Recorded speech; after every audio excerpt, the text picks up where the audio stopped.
Oh shit. Department of Education has announced that Columbia University is under federal investigation for anti-Palestinian discrimination and harassment.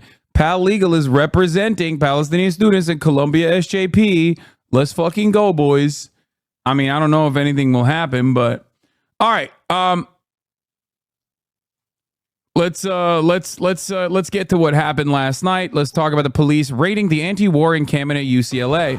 We begin with breaking news and live pictures out of Los Angeles, where police are raiding an encampment of demonstrators on the campus of UCLA after a day of tensions. Again, these are live pictures coming into the newsroom at this very moment. The group protesting the war in Gaza had been warned to clear out, but many refused to comply.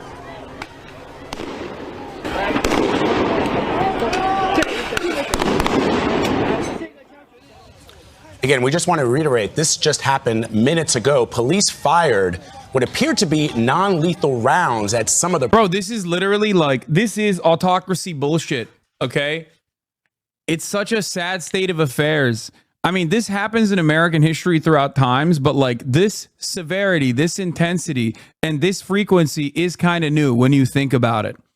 What do I mean by this? I feel like oftentimes like police show this level of like state violence when like students or people actually take it to a level where they're like taking fucking deans hostage and shit, you know what I mean? Which they did in the 60s. These are just kids sitting on the fucking courtyard of their public institution in public space, doing a public demonstration with perfectly valid, reasonable demands that they are making from their own universities. And the fact that they have done no violence whatsoever, the fact that they've demonstrated perfect messaging discipline, perfect organizational discipline, in spite of the endless sea of attacks, this is how the university and the state responds. It's just so gross, man.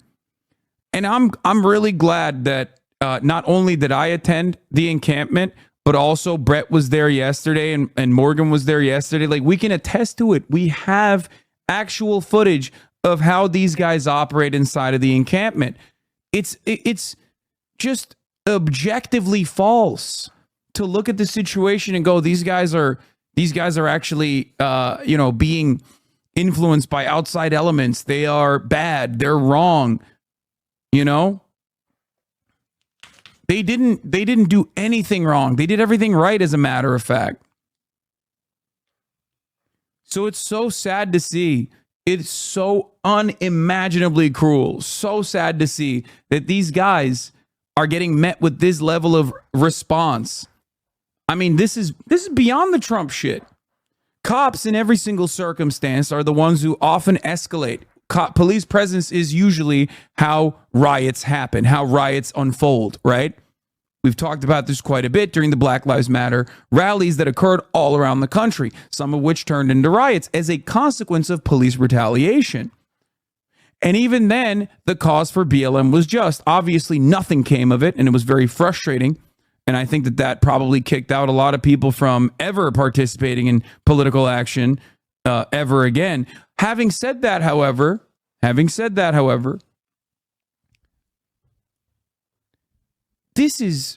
they're just students sitting and not doing anything, not harming anyone. And for weeks, the media tried to desperately paint them as villains over and over and over again. We have regressed beyond the Trump era at this point.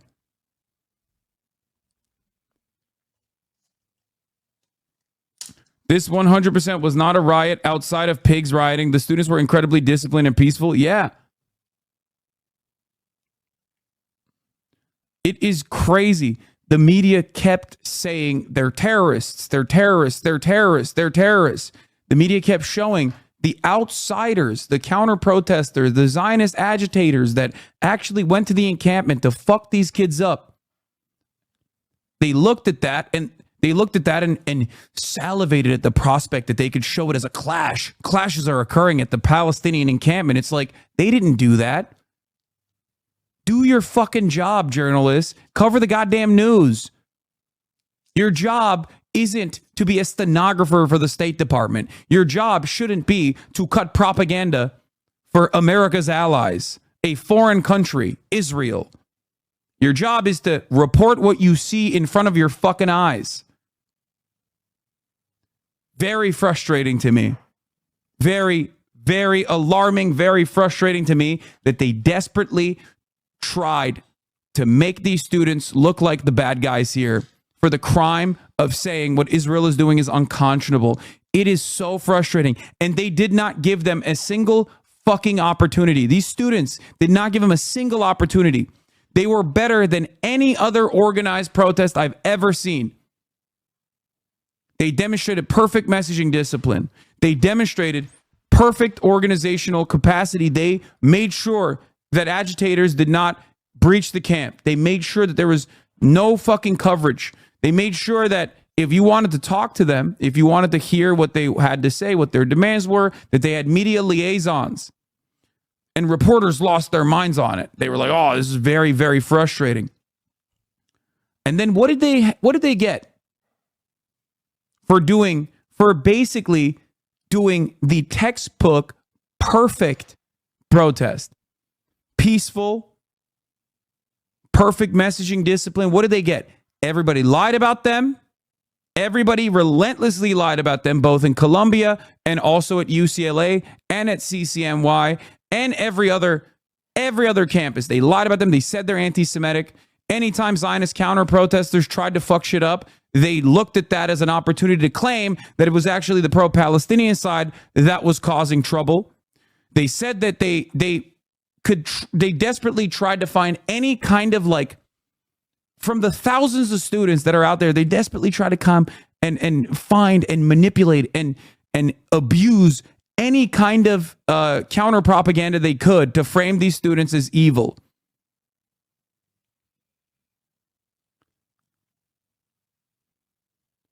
In protests like this one, you are going to have people who say things that are unhinged. You're going to have people that say anti-Semitic things, as a matter of fact. Okay? It's going to happen. There's thousands of fucking people. You understand? The fact that they couldn't get a single person is incredible. Okay? It's unimaginable. It is always going to happen. The fact that they couldn't get it and then they still lied about it is disgusting. Okay? The media's job is to basically look at this and go, here are the demands of the protests. Protests have been broadly very peaceful. Even if there are aspects of it that aren't, they're supposed to look at it and look at the percentages. The fact that they got 0% and yet still lied about it in an effort to galvanize some kind of violent military response from the police against these peaceful encampments is disgusting. And if you think that this won't come for you one day, you are in the wrong. I promise you. Okay? We have so many issues in this fucking country. The right and liberal Democrats alike are taking away more and more of your liberties. Think about the abortion conversation. This is an act against demonstration. Any kind of demonstration will be met with this violent response. And what's your job? My job is to serve the 3-minute ad break at the top of the hour, Hamdash 2001. That's my job. Yeah, there you go. Well, you're a mobile chatter. You must be.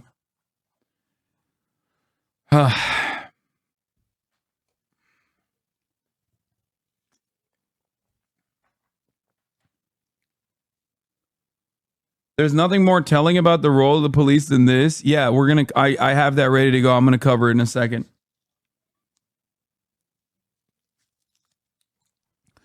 If you think the American government won't inevitably come for something that you hold near and dear to you, something that you take for granted, a civil liberty that you care about, you'd be in the wrong. Because the actions that are unfolding in front of our eyes are simply an extension, a continuation of the violent Trump-era suppression of protests and demonstrations against the state. If you think that both liberals and Republicans alike would not use this exact same level of violence against you for the crime of protesting against abortion, for example, you'd be in the wrong. They will gladly do it. They will gladly do it. I'm letting you know. This will come for you too. Why are we... They frame Jewish concerns, the malign protesters, as harboring anti-Semitism. Why are we afraid to call out the framing of Jewish concerns that means to quash these protests? What do you mean? I've talked about that quite a bit, as a matter of fact. If they actually had concern for the Jewish students, they wouldn't be sending the fucking police to brutalize the Jewish anti-Zionist students and teachers and faculty members. It's just another fucking lie. What do you mean? Yes. All matter of communication around Israel as an issue is cynically done on the boundaries of Judaism, even though Israel's actions are anything but a representative of Jewish people, Jewish culture, Jewish history. It's not.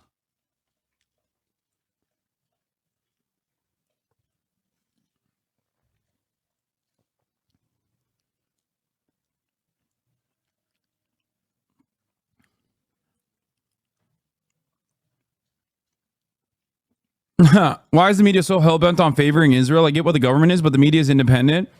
What do you mean? The media is not independent at all. The media just seems independent, so you think there's free speech, so you think there's free expression, so you think that there's a free press in this country. But no, of course, especially as it pertains to State Department propaganda. Are you kidding me? How independent was the media when they were championing the fucking Iraq war with lies that they repeated without ever demanding evidence?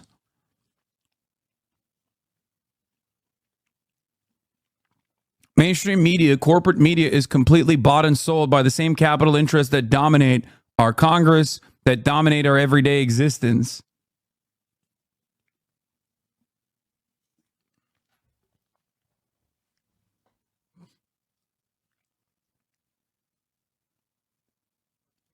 Kevin O'Leary wants to make you a pariah for simply existing. Wait, what? Kevin O'Leary warns student protesters are trashing job chances by fighting police, vandalizing school.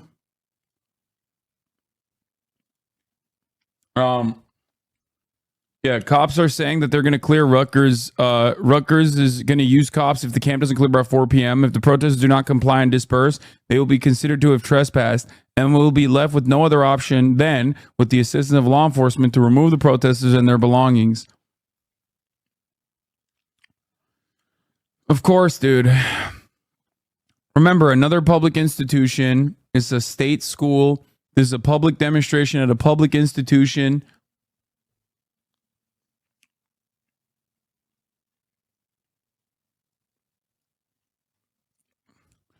Truly surreal to hear campus protesters being called agents of Hamas, then see an interview with some kid named Bryce. Hamas doesn't even know about Bryce. Is such a funny take, yeah. I mean, it's true. There's nothing funnier to me than like Fox News basically being like, these gay ass, blue haired, woke, queer activists that are too scared of mean words, only to fucking turn around and be like, these gay ass, blue haired, queer activists actually are Hamas. They're agents of Hamas. We have to kill them. We have to kill them. We must kill them immediately. They are the IRGC. Oh, here. Media quickly claimed that the terrorist wife was a Columbia campus. Yeah, here is Layla Al-Arian, the daughter of the supposed wife of a known terrorist, spoke to us last night. So this was one of the grossest things, dude. This was one of the grossest fucking things. Like, this person has had bylines for NPR. This person has worked for Vice News, now works for AJ Fault Lines. The fact that they just straight up are like, yeah, guess what, dude? This woman that attended the fucking encampment is the wife of a person who literally took a plea deal so that we couldn't torture him for 30 fucking years in Guantanamo Bay, is actually somehow a terrorist as well.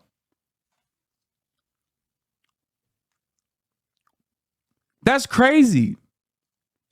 That's actually a crazy thing.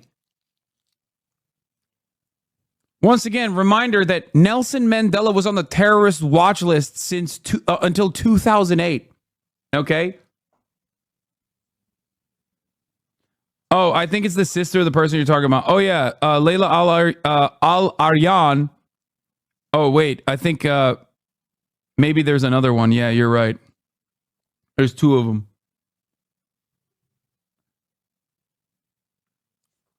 Hold on. Here, let's just watch what she has to say. This is her mother, though. This is Layla's mother that they're talking about.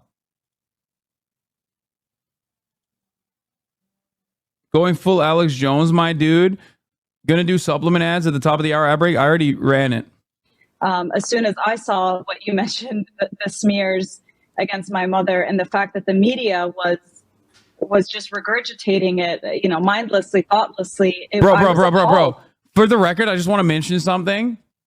Yeah, her dad was the guy who took the plea deal. Her husband is a professor at George Washington. Is very cool. So this woman's father took a plea deal to admit that he is a terrorist, right? At a time post 9/11, where if you were a Muslim and they got you, you're going to Guantanamo Bay and they're torturing your ass. Okay, so he doesn't want to fucking go. He doesn't want to go to prison. All the counts are dropped. Like, it's a textbook bullshit plea bargain circumstance. But let's say he is a terrorist. Okay? Let's say he's not, but let's say her fucking dad was a real die-in-the-wool radical fucking dude who was like caught making IEDs or some shit. What the fuck does that have to do with the dude's wife? What does that have to do with the dude's daughters? Is this how we operate now? Guilt by association? Guilt by lineage? What a fucking psychopathic attitude to have. That is crazy.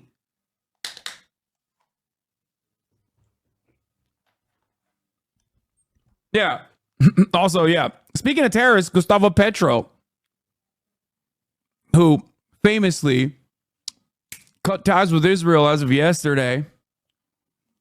Fun fact, probably one of the most deserving ties being cut with Israel is actually Colombia, the country. When you think about what Israel's relationship with the Colombia, the country, was when Israeli weapons were killing Gustavo Petro's friends directly. Israeli surveillance technology was being utilized by the Colombian government to kill and surveil Gustavo Petro's friends. Now he's the fucking president.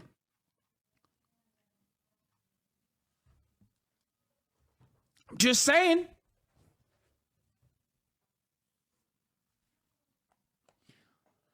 But that's besides the point. We're not going to talk about that. Once again, I just wanted to mention something. The idea that like this works because like this woman who works for Al Jazeera and her sister who works for NPR and fucking Vice News, okay? These people are productive members of American society. To say, well, their dad's a terrorist because he took a fucking plea deal so he wouldn't be tortured endlessly in Guantanamo Bay makes them terrorists is insane, okay? That's insane. I mean, this is clearly a really desperate attempt by Mayor Eric Adams to justify the horrific scenes we saw last night, which will be in the history books as a case of state repression and overreach in terms of sending dozens and dozens of NYPD officers to remove students from a building. Of course, we know there's this longstanding tradition of students taking over buildings and anti-war protests, but in this case, he decided to justify it by invoking my mother, a 63-year-old retired teacher who simply wanted to see this beautiful act of solidarity, this protest in support of the people of Gaza. She herself, her father was from Gaza. She's lost over 200 family members in the last 6 months in Israel's horrific and violent campaign in Gaza. And it was just this scene that really gave her hope and made her feel this sense of solidarity. And it's really shameful that the Adams administration used her presence during a very short time on campus in a disgusting attempt to smear these student activists. And like, I can't, dude, it is so insane. It is so insane. I can't get over this. It's just pure post 9/11 Islamophobia, and it is being channeled by the fucking liberal mayor of one of the wokest cities, New York. Like, what the fuck? In order to justify brutalizing hundreds of fucking peaceful demonstrators at Columbia University because they did the crime, the gravest crime of all, saying like, yeah, Israel's doing some fuck shit and I don't like it. It is such a perfect demonstration of insanity. It's like the mania that we have, the fascism that we are experiencing right now at the behest of a foreign nation is so unimaginable, so flagrant. I don't know. I don't think you need to be a radical to see it, dude. I don't know. I feel like it's so apparent. And yet maybe I'm still the radical one. I don't know. I don't know what the fuck is going on at this point. Like, it's illegal in America to fucking disagree with a foreign nation. Okay? You can't do it. We'll fuck you up. We'll kill you. It's like we looked at what Israel was doing and brought it directly here. And we're like, let's do it ourselves.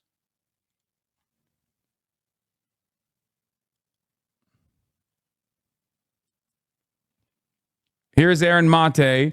CNN's The Laura Coast just smeared Sami Al-Arian, whose wife apparently visited Columbia encampment a few days ago in solidarity as a convicted terrorist. This is a malicious lie. He was never convicted of terrorism. He was charged in a bogus case under the Patriot Act. Jurors did not convict him of a single count. When the prosecutors refiled the case rather than accept their defeat, he chose to plead and accept deportation rather than go through another trial. The prosecutors then extended his prison time by trying to force him to testify in an unrelated case. During his ordeal, he spent years in solitary confinement. He's a former political prisoner and a symbol of the very dehumanization of Palestinians that brave students are protesting. CNN should retract and apologize. Of course they won't, because he's fucking brown, dude. Like, his case, I looked into it, okay? I looked into it. His case is like one of those cases. His case is one of those cases that you watch 20 years later, like in a Netflix series of like the grave injustice that befalled the otherwise beautiful American criminal justice system. You know what I mean?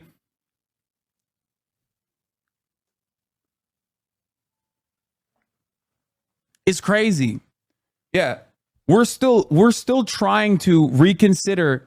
We're still trying to do the post 9/11 hysteria in 2024. And people are so goddamn geared. They're so, I thought personally that when, Dr. Oz, a Sunni Muslim dude who is like a very famous television guy, right? A Turkish guy, when he was running in a fucking state like Pennsylvania for the Republican Senate seat, I thought like maybe the Islamophobia stuff is no longer hitting as hard. Turns out, nope. It was just in our hearts. Okay. We were waiting for the best opportunity to bring that shit back.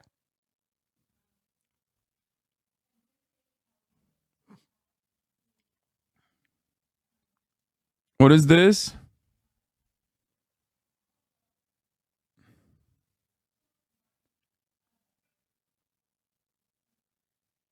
I was so wrong, dude. I was so goddamn wrong. Before a fever breaks, the temperature becomes almost unbearable to live through. This time for Palestinians and all other downtrodden people, the fascists will hurt us back up until the violence from imperial boomerang is insufferable for all citizens. Yeah. This is what I try to communicate to people, but I think in their privilege, they personally don't recognize that like these violent means have violent ends and the imperial boomerang will always snap back at you, okay? A perfect demonstration of the imperial boomerang is what the Israeli citizens that were protesting against their own government in 2018 faced when they defied their own government, when their own government wanted to become even more reactionary, even more right-wing, even more religious as a theocracy, right? They were violently suppressed.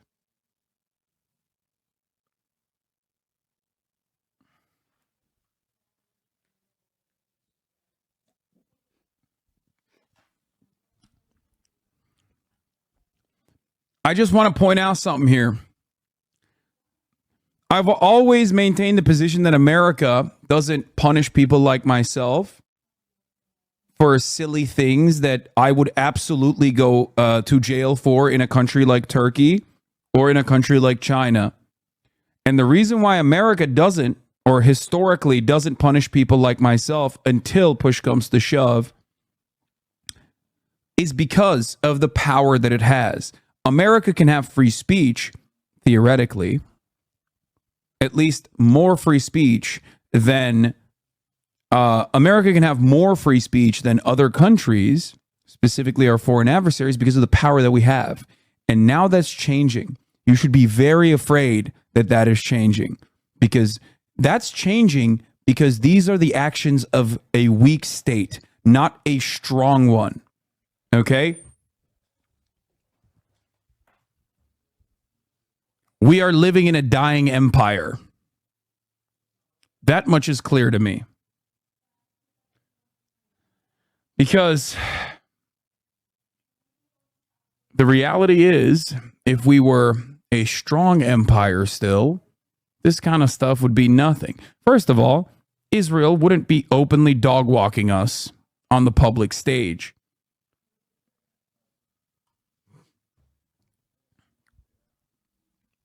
And then we wouldn't be doing this to our own citizens at the behest of a foreign nation that it only gets to do all of the violence that we are currently criticizing with our taxpayer dollars and with our political cover. The brave students at Columbia and other universities have held a mirror to the face of the U.S. empire, says friend of the show, Jeremy Scahill. The state uses extreme force against its own children at home in a futile attempt to crush their dissent against the state's facilitation of a genocide abroad.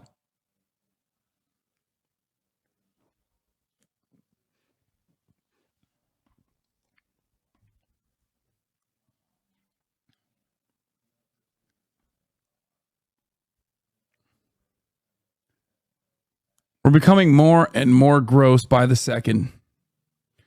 Mr. B says we raise our kids to be better humans than us, then act all surprised when they grow up and call out all the bad stuff humans are doing.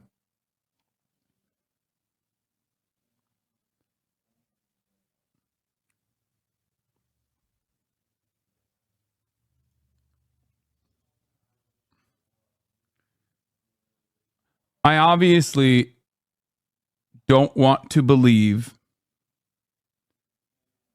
that America is completely fallen. No, that was Mr. Beat, not Mr. Beast. That wasn't Mr. Beast, chat. What the fuck? Mr. Beast would never say a statement like that. Come on. Like, it's so funny. This especially, okay? Annalise Orlek has been banned from Dartmouth campus for 6 months for trying to protect her students from riot police. She's the head of Jewish studies at Dartmouth. Historian Annalise Orlek.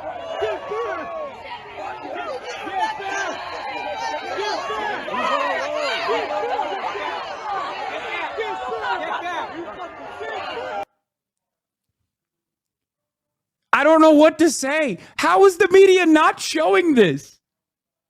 You know what I mean? Because it absolutely goes against the propaganda that they're cutting.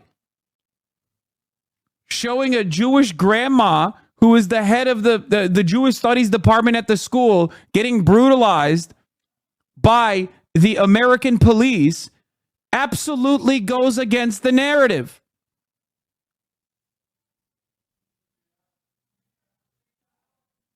That's crazy, man. That's crazy.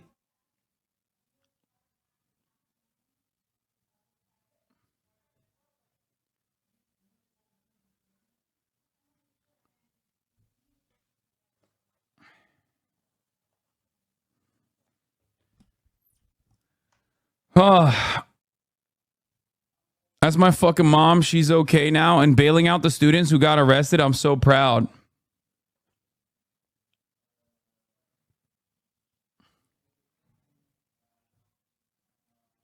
It's a weird situation where Iran has the moral high ground on Sweden. Whatever shit Iran does, it's not complicit to genocide and therefore will always be morally superior to countries that support genocide. What a time to be alive. It's just like Iranian domestic politics is awful, except we don't have a leg to stand on here either, because we're literally channeling that exact same repression in our state as we simultaneously talk about how fucking awful the Iranian government is. Like, why are we desperately trying to behave like the Iranian government in our domestic affairs? It makes no fucking sense. There was that article that came out. America criticizes Cuba for long sentences given to protesters. Like this week. We yell about Russia all day, every day, and it's valid. Right? It's valid. It's valid to criticize Iran for unimaginable state repression. Except, one, we as Americans have very little that we can do. Okay? About Iran, I mean. And our actions in Iran historically are the direct reason why Iran is the way it is, but I won't even get into that.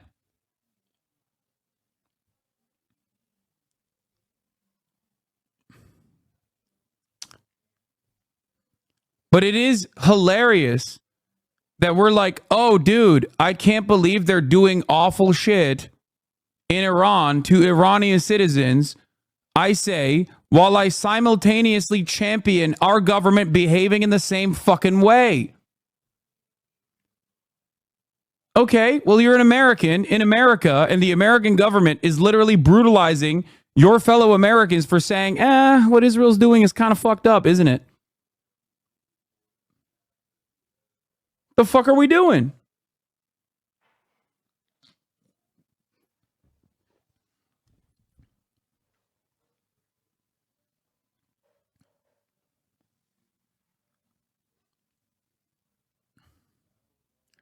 Really, really frustrating.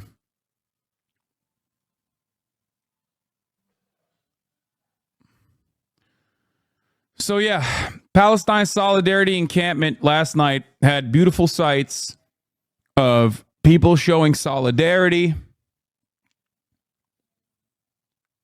people peacefully protesting, people putting their bodies on the line against the brutal LA Sheriff's Department, LA Police Department, spending millions of dollars to conduct these operations against students who dare say Israel is in the wrong here. How dare they?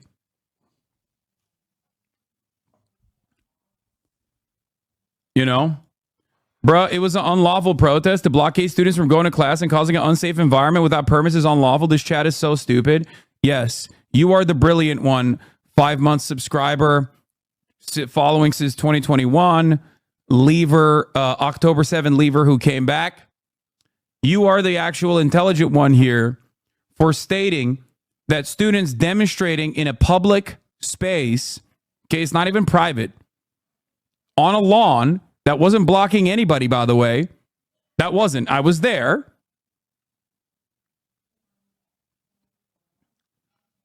The fact that you are basically that desperate to justify police action of this sort is sad, man.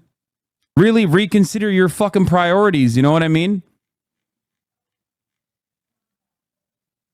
Look at this. For months and months, you've been in here trying to learn.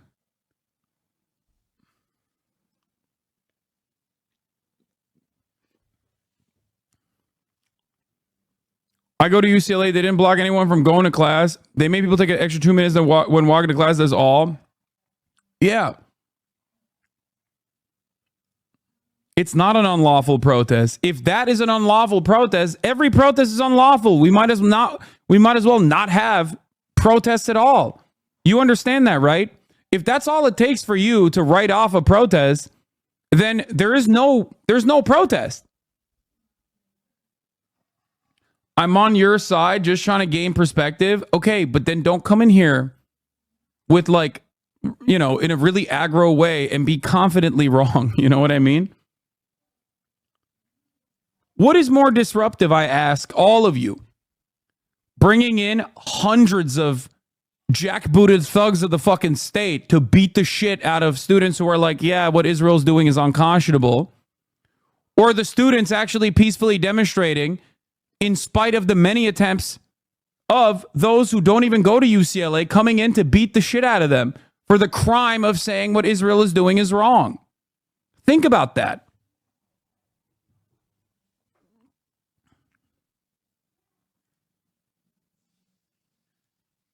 Imagine comparing the Iranian rapes and murders of women that don't cover their hair to police shutting down a protest that was shutting down the school. Classic commie, fuck not understanding what a peaceful protest is. Wait, what? Brother, we are moved. First of all, Iranian rapes and murder of women that don't cover their hair. Ironic that you're saying this while simultaneously missing the point. I never said that that is a valid thing. Okay. I, however, do know that raping your prisoners was legal in the state of New York for the police until like 3 fucking years ago. And it's still very much legal in many states in this country. So if you have an issue with that, maybe you should take it up with your local administration, because ultimately we are American citizens and our tax dollars are funding the police force in this country. We have every right to say that what our police is doing to our fellow citizens is unacceptable. It is the American way. You are un-American.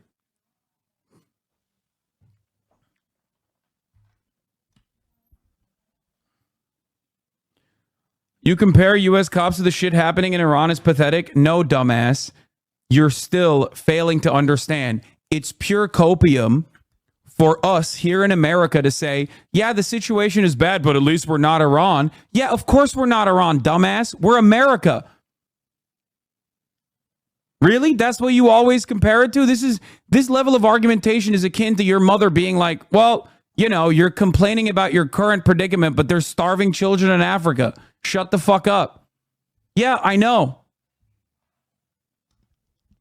It's just a way to shut down any kind of demands that we should be making from our own government. It's copium. Why the fuck are you comparing us to a fucking theocracy? Like, that's insane. That's ridiculous. Do you not understand how ridiculously copium-induced this argument is? Well, at least we're not Rwanda. At least we're not Iran. It's like, yeah, we're not, dude. What is the point where you will actually stand against police suppression of free speech? Also, ironic, you did that comparison. No, you do not have critical thinking skills. I said we are going in that direction. We are moving in that direction. Also, it seems to me like you have an issue with police removing women's hijabs in Iran, but don't have that smoke for the Arizona police that actually did that in Arizona this past week.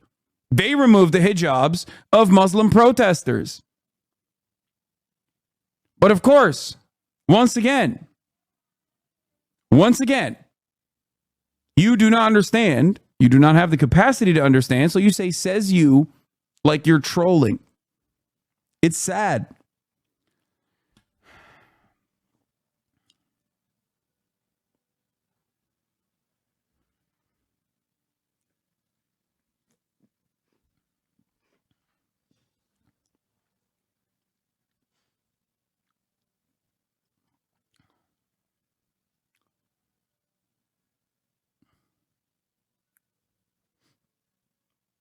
NYPD did it to all the Hind Hall protesters arrested too. Yeah. It's crazy to me, man. It's crazy. And we're also having this conversation at the precipice of the American police departments all around the country, straight up brutalizing peaceful protesters for the crime of saying, I don't like what Israel's doing. That's crazy. That's a whole ass different foreign nation that we're doing this for. We're doing this to our own citizens. Ridiculous. It's goddamn un-American. Straight up.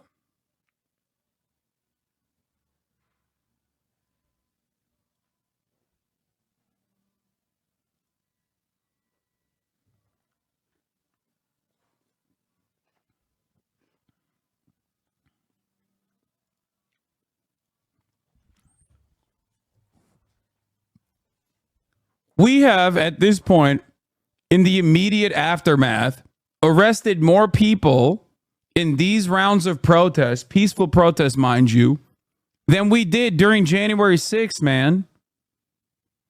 That's what's nutty about it. It's just like, there's a reason why so many people felt comfortable revealing their name and identity while storming the halls of Congress.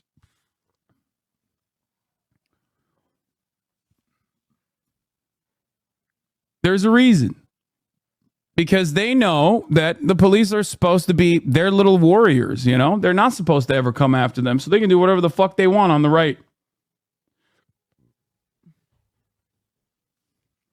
And they were in awe that the state actually came after them. The fact that liberals are now also comparing this to January 6th is unimaginable to me. Unconscionable.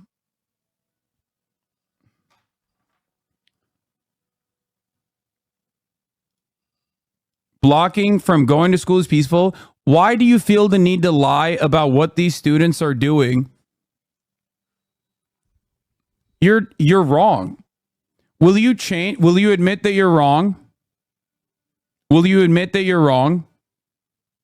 Like, will that change your perspective if you find out that, like, you actually were wrong? They weren't blocking people from going to school at all. Will that change your perspective? Lie? Question mark? No, I'm asking you a simple question. If you found out that actually students were not being, this is one question, yes or no. If you found out that students weren't being blocked from going to class, would you change your perspective on the protests at all?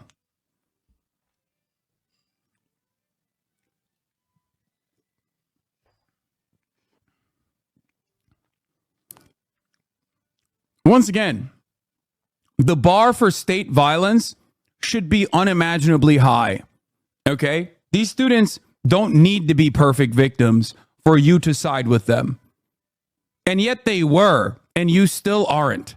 So that's what I'm trying to find out here. Do you get it? You get what I'm saying?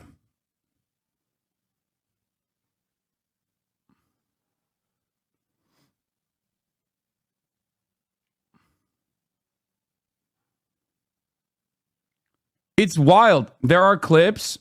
No, there aren't. The only clip that is being promoted on mainstream media is that Zionist counter-protester TikToker who's trying to make a career for himself, acting like he's actually being blocked, okay, because he's trying to go through the encampment. That's it. That's the only clip. I know. And I also, on top of that, went to the encampment. So you're directly talking to someone who saw both that kid, because he was there. He's been there every day. He brought pepper spray, and he was collaborating with the fucking cops, mind you. Okay? Aren't there little videos? There are clips. No. Those are improperly framed videos from a dude who keeps going up to the encampment and trying to go into the encampment and being blocked from going into the encampment for obvious reasons, for good reason, okay? Claiming that he's actually being disrupted on his way to campus. It's bullshit. It's complete bullshit. That kid also wears like an IDF t-shirt and is always rolling around with people in his group that are wearing IDF t-shirts. You're desperately coping. Am I? Does it seem like I'm coping? Did I stutter? I know exactly what the counter propaganda is.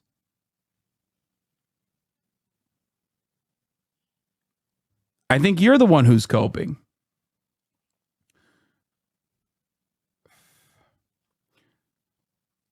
Why the fuck is there an encampment built on a goddamn college campus anyway? It's called protesting on public space. It is the law. If you don't like it, you can fucking leave the United States of America, goddammit. I'm sick and tired of having these kinds of conversations with these un-American cowards. Okay?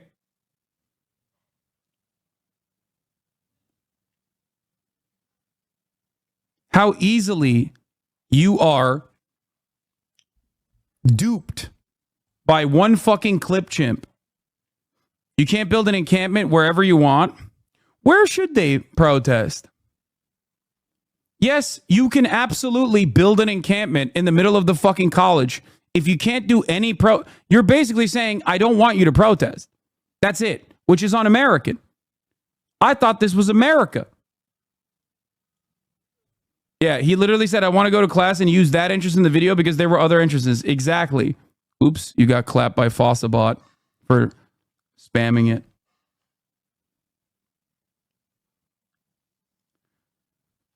Not if the college tells you you can't. I know, brother. I know. It's bullshit. Okay? It's bullshit. It's fucking bullshit. It's public property.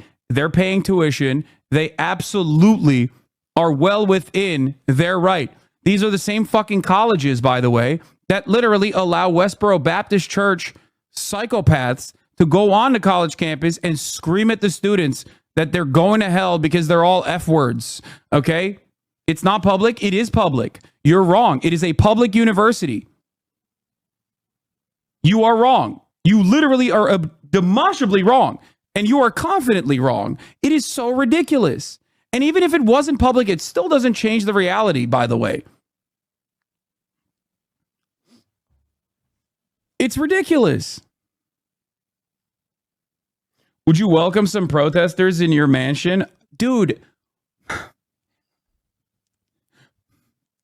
I'm the protester in my mansion, okay? I am. Did they come to your house? Are they protesting inside of your house? Or are they actually setting up an encampment at the school that they go to in the lawn? Do you find that there's a significant difference between your own personal house that you live inside of with your family versus the public space?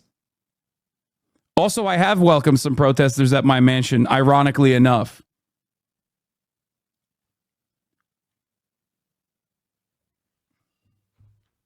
Not only myself, but also others as well.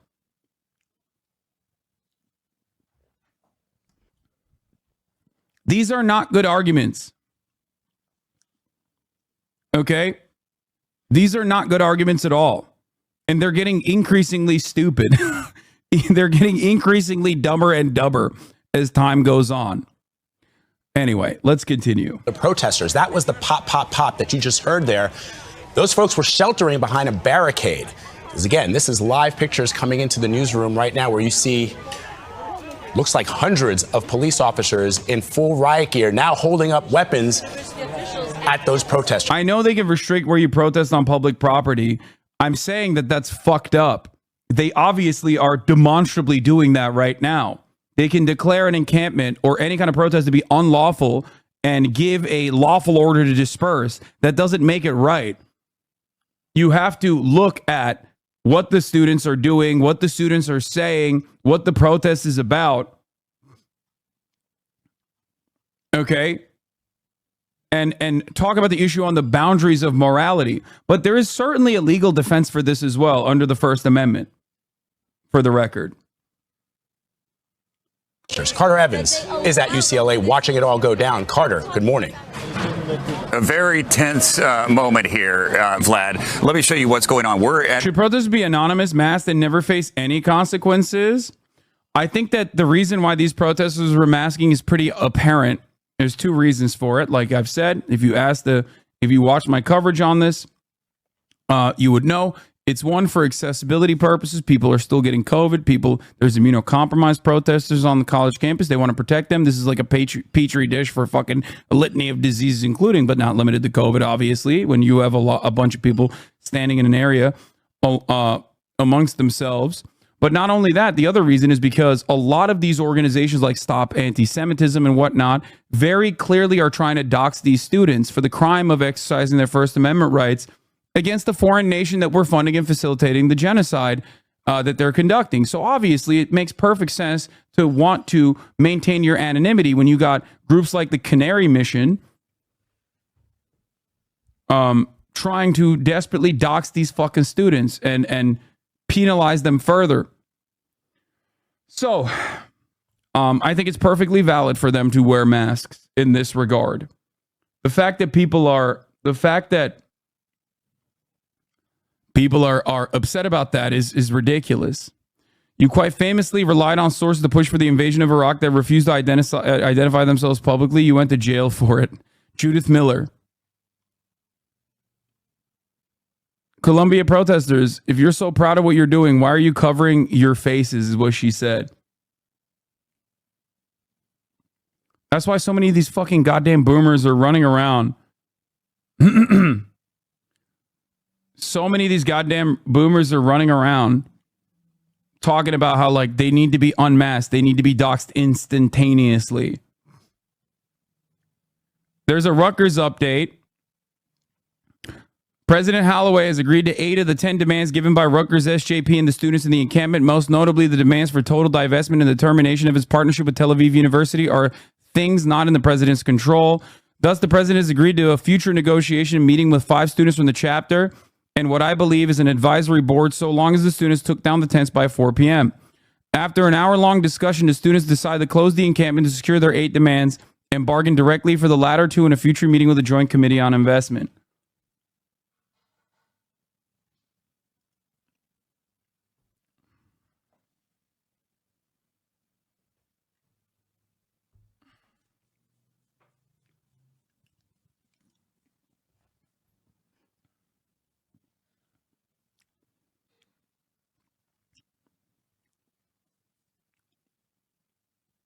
Anyway,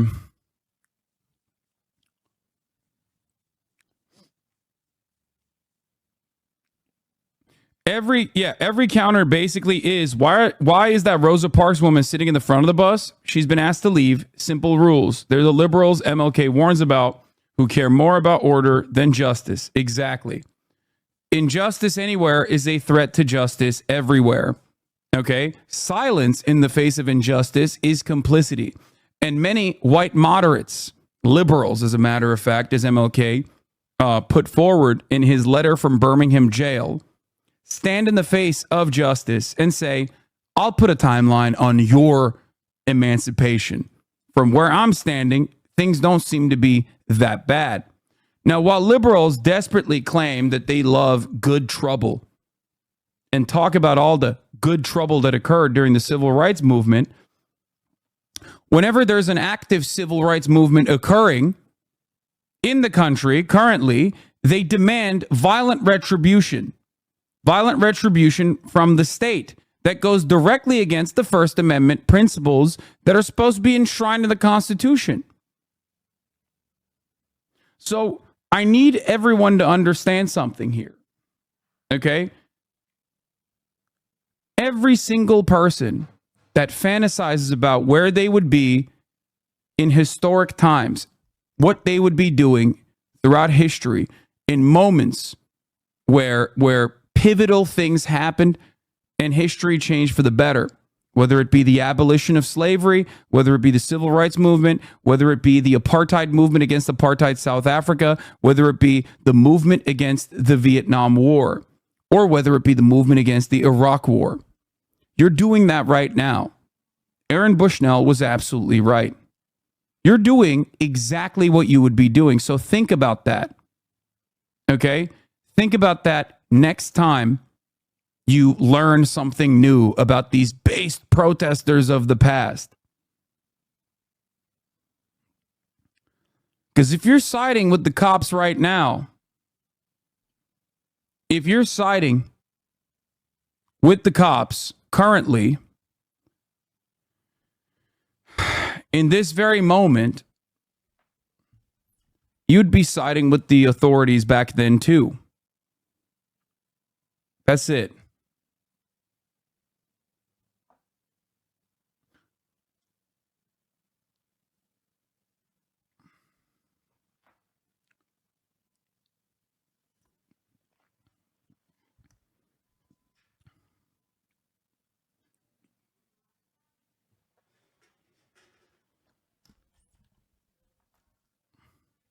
On unlawful assembly, perhaps Shadow should be reminded about one of the British laws that the U.S. rebelled against, the Riot Act. Sounds a lot like declaring unlawful assembly. Yeah, this nation was built on those principles, okay? An intifada against the British monarchy. So yeah, to those who say fuck around and find out, to these students peacefully demonstrating and saying like this foreign nation that is doing unimaginable cruelty, killing fucking tens of thousands of babies, okay? It needs to be put an end to. It needs to stop. If that is the fuck around part, I don't know what to tell you.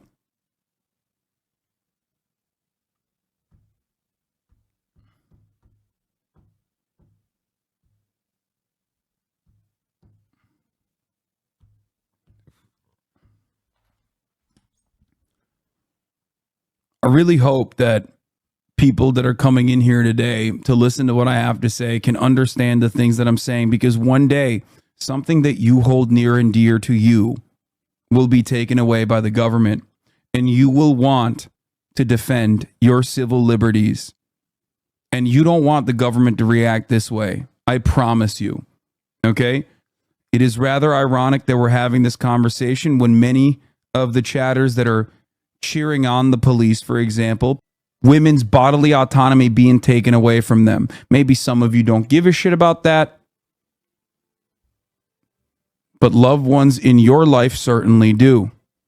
Okay? And when you take it to the streets and when you try to peacefully demonstrate against this very same government, your own local governments, for taking increasingly restrictive actions against those who want to make a medical decision, criminalizing abortion, criminalizing women's bodily autonomy in this country, when they come for you in the exact same way, do not be shocked. There's a little poem about this from Nazi Germany, as a matter of fact. You know? There's a reason why we study genocides. There's a reason why we study the Holocaust. The reason why we study fascism. Because history does often repeat. Even if it doesn't directly repeat, it surely rhymes, right?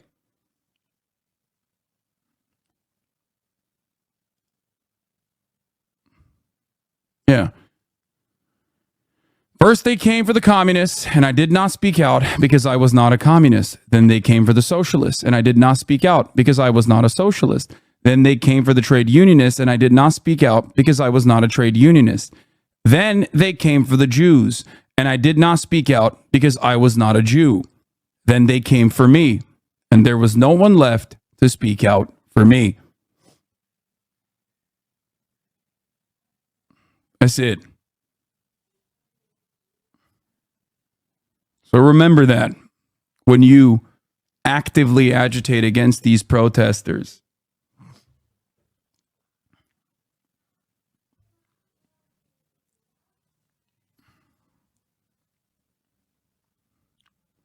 There's perhaps a reason why so many Holocaust survivors are actively protesting in the United States of America against Israel's actions. And getting brutalized for it as well, by the way.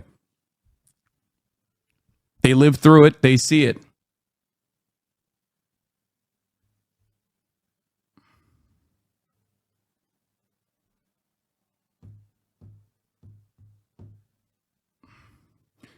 LAPD started to roll in last night, and they stopped at the north checkpoint before retreating. Random moves to get the crowd scattered. As they rolled in, people screamed at them for what happened last night.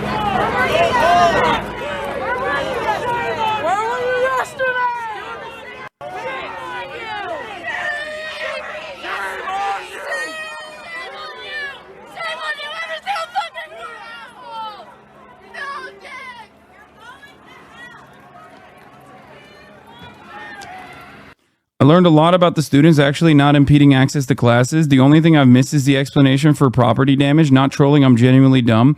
Isn't that where they can call the protest unlawful? Yes. They can also say that this protest is now declared unlawful and demand that they disperse. Okay? We have a shit ton of laws that are technically used against lawful protests all the time. This does not, like, using the law, the letter of the law, in this kind of regard to defend police actions is ridiculous. The thing that I'm trying to explain to everyone right now is that protests are, of course, going to be disruptive and sometimes even go above and beyond, way more than these guys were doing. Okay? Throughout history, we here in the United States of America, even from the inception with our bourgeois revolution, have rebelled against unjustifiable laws. Okay? Legality is no substitute for morality. There are, of course, going to be a shit ton of laws that are completely ridiculous. Laws that defend the current order. Laws that are designed specifically so the militant, violent organs of the state can come in and do a show of force and brutalize those who actually break the law. One of the greatest examples historically is obviously freeing slaves. It was illegal to free slaves. It was very legal to have slaves. Do you look back at history and say, well, they broke the law? Those people who participated in the act of abolition, who participated in the act of emancipation? So property damage is moral? Depending on what we're talking about, it can be, certainly. But if you are using property damage, which, by the way, what property damage is occurring here, I do not know. I guess like the fact that they set up encampments is property damage now. It's damage to the green lawn. Is that what it is? A blade of grass was left disturbed, which obviously means the police need to come in and fuck up the grass way further. I mean, property damage is a hilarious reason. For example, in Hamilton Hall, Columbia University students took over the Hamilton Hall as they had done historically in 1968 and 1985 and many others in 1995 as well, in many other instances. Columbia University students broke 2 windows to enter Hamilton Hall. This was seen as property damage that was unimaginable and unjustifiable in the eyes of Columbia University, which allowed Columbia University to bring in the police. They spent millions of dollars and destroyed every fucking room and every fucking door and pretty much all the windows in an effort to violently apprehend hundreds of students. They lied and said that there were outside agitators. They lied and said these students were vandalizing Hamilton Hall, and then they turned around and vandalized it infinitely worse. You do not have an issue with property damage. You have an issue with what the protest is saying. But you are too cowardly in many instances to reckon with that or to openly state what your genuine opinion is. So you turn around and try to desperately grab onto anything and everything you can. That's it.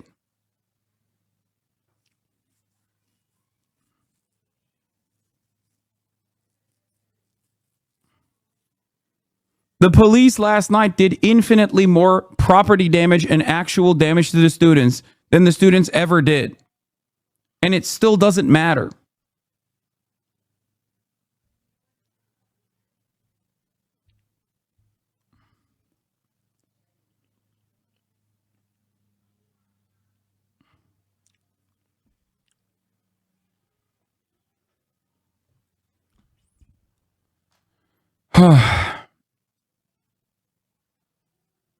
Let's continue.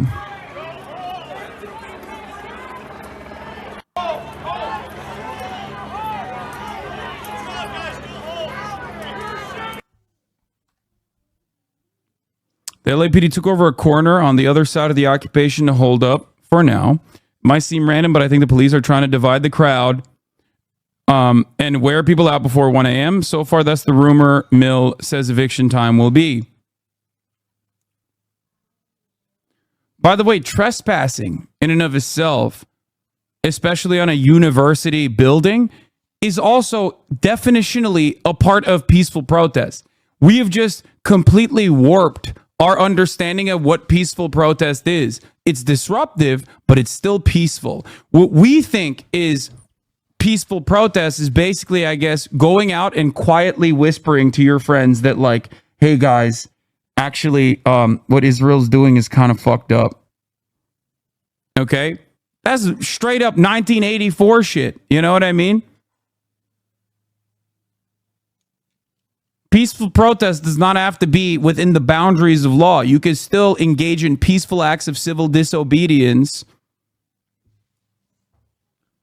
People's understanding of what is permissible in the form of protest and what's not permissible has been greatly warped.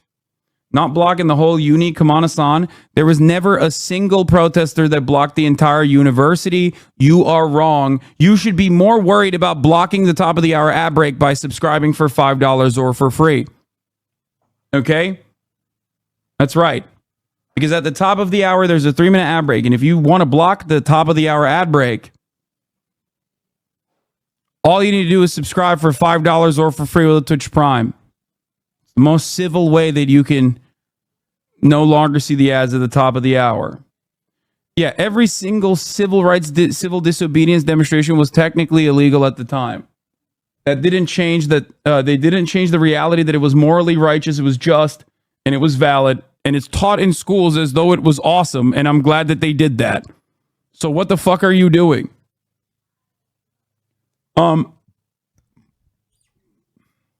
ACAP for Cutie, thank you for the 10 community gift of subs.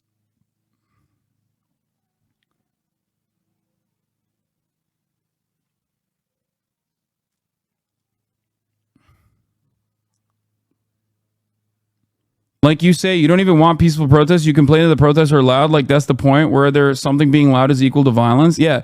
The way that we understand what kind of protests are permissible at this point is basically just like, I don't want anyone to ever, I don't want to hear it. I don't want to see it. I don't want to ever like reconsider my current stances. If I do, then it's bad and it's wrong. And the police should come and take care of these guys for making me feel a certain type of way about my defense. Okay? It's ridiculous. Illegal. Hassan, I'm a student at Dartmouth and was the protest last night at the Green. Beyond showing support of these protests, what else can students do to put more pressure into school to divest? Or what would be most helpful to support Palestine? What organization of the students would be the best? I think SJP is pretty good. Students for Justice for Palestine. JVP, Jewish Voice for Peace, is pretty good. Look to your local DSA chapters. Democratic Socials for America. Democratic Socials of America. But yeah.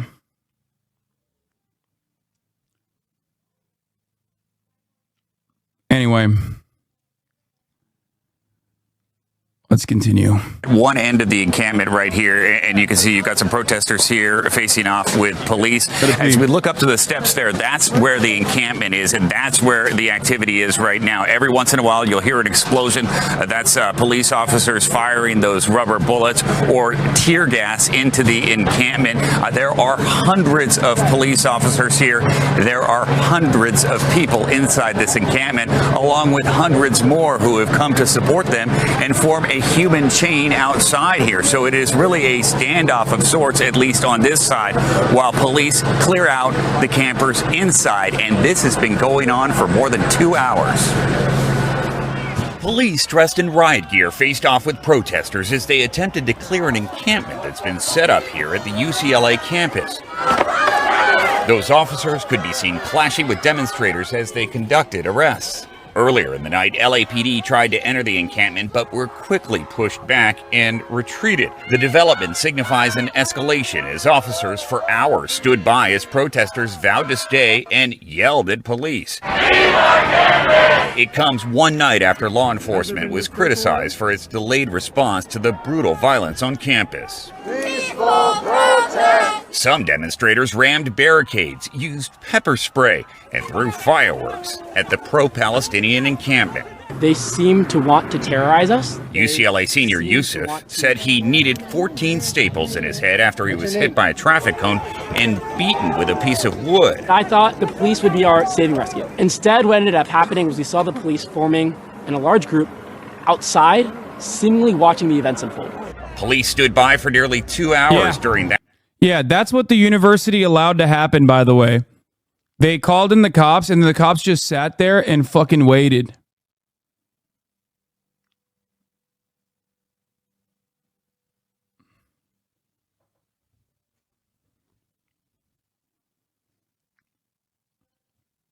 Those were the real outside agitators, by the way.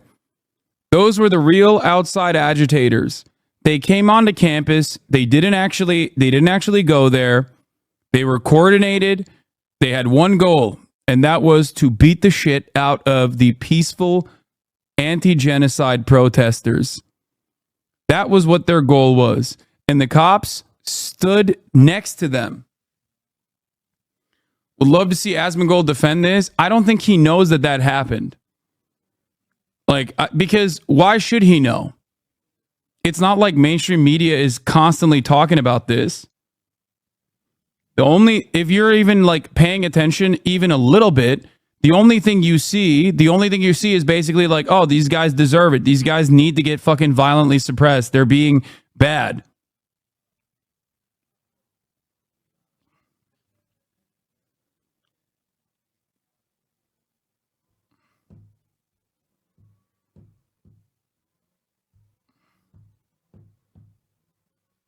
Oh, stop defending your dumbass colleague. I do not care for Asmongold's perspective on this matter any more than he would care about my perspective on World of Warcraft. You know what I mean? Hey, the needle drop. Thank you for the raid.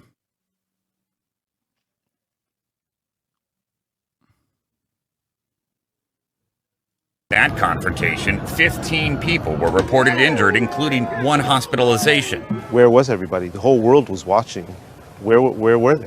What do you think about the police response to the increase in violence? There was no police response until very late. Law enforcement activity is typically the last resort. Sam Vinograd is a former top counterterrorism official. As individuals are allowed to engage in unauthorized activity for attenuated periods, the possibility that things are going to turn violent unfortunately increases. And so we have police here still making this effort to get inside the camp. I think the only reason why people keep bringing up Asmongold in this situation is not because they care about my takes in general. And I think a lot of us do this. It's mostly because you just want a little bit of drama, you know? Because Asmongold's opinion on this, and I haven't even seen it, I suspect is identical to 90% of the boomers that we watch in mainstream media. But because he's on this platform saying these things, you're tunneled in to his perspective. You know what my opinions are. You know what what I have to say. Not you deflecting. This is not deflecting. This is just genuinely addressing an issue that I always foresee in the realm of political commentary. And I already did cover the whole fuck around and find out element. I think it's unconscionable. I already think it's fucking ridiculous.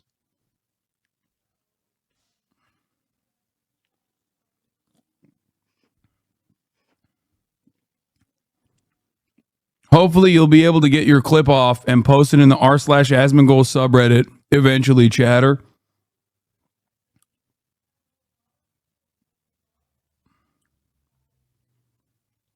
Camp. Let's take a look at some of the live video that's coming in right now, and you can see police making their moves, trying to breach the barricade area. Campers had been reinforcing that all Tuesday. You could hear the power tools and the hammers, and they were also using zip ties to tie the fence together, anything to try and keep this barricade together and keep police out. But you can see they have made their way in now. James O'Brien said something really interesting earlier. He said that Israel has solidified a generation of young people never ever supporting them ever again as a direct result of their actions, and this shit just solidifies it. I agree.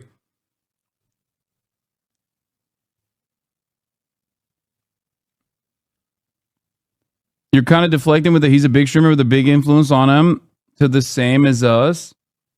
No, because I'm talking about something infinitely bigger than one Twitch streamer. Yes, in comparison to a random chatter who has similar takes, and the way that I deal with a random chatter versus Asmongold is always going to be different, and I explain why. But we're also we're covering a serious big boy issue that pertains to fundamental American values and principles like the First Amendment and its protection. We're talking about police violence. We're talking about mainstream fucking media and its coverage on these kinds of things. The reason why I do not care all that much about Asmongold's opinion on the matter, and instead am covering it in the exact same way that I cover these issues all the time, is because I think this is the best way to cover this issue.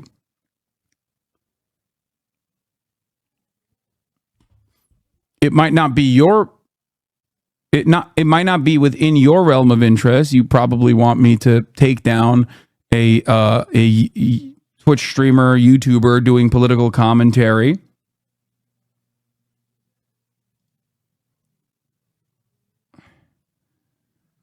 See, there you go. They're already trying to do it anyway. Oh, shit. Oh, you're underneath me. I was like, what the fuck am I pressing? Hello, baby.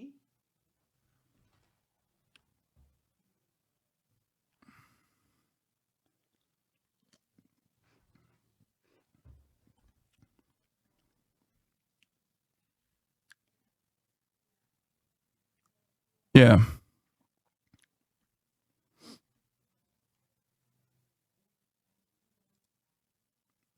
Anyway, let's continue.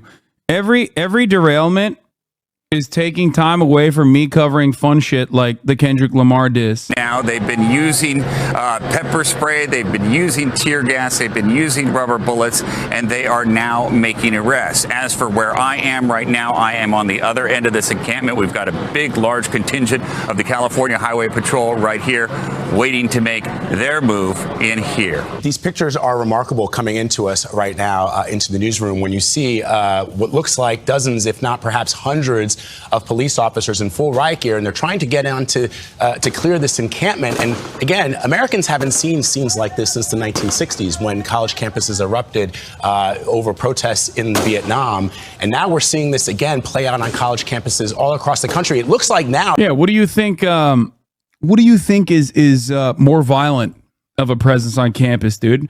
Police doing this to peaceful anti-genocide protesters, or the anti-genocide protesters saying like, Israel, cut it out?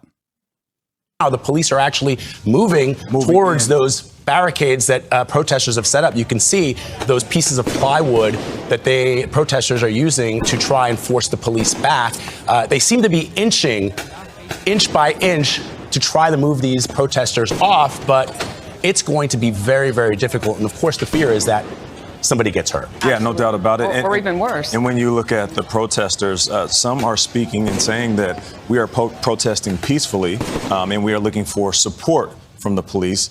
And then others are saying that the police are not offering that. They are actually doing the opposite. The difficulty. Yeah, I wonder which one is true. Obviously, it's not my job in the media to look at that. Look at these fucking images and make an assessment. Of course, is that when you hear police officials, and we heard that yesterday. Look at this guy. Look at this guy. Look at this fucking little limp dick booger eating Nazis fucking fan base coming in here, dude. Look, coming in here and being like, I don't know, common Trump W. I don't know much about that Nick Fuentes guy, but it seemed like he was saying valid things on Twitter today, but people kept calling him a Nazi. Fucking been in this community for a long enough time, dude. As a black man, I don't give a fuck about this. Wait, since I'm black, I'm also pushing an agenda. Certainly. Yeah. If you were a black man, if you actually were a black man and not a white boy who is possibly a neo-Nazi, you, I suspect, would know that Nick Fuentes is considered miscegenation to be akin to marrying a dog. That's right. He is a Nazi. He has denied the Holocaust, and also quite literally has said that a black man and a white woman getting Getting married and reproducing is like a white woman having sex with an animal.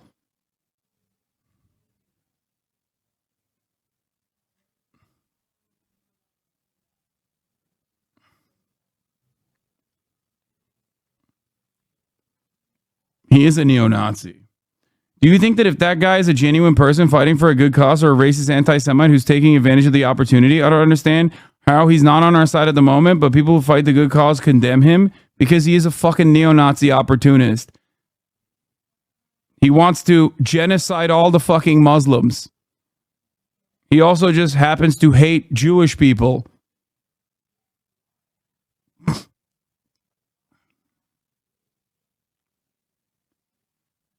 Another LeBron hater being outed as a white supremacist.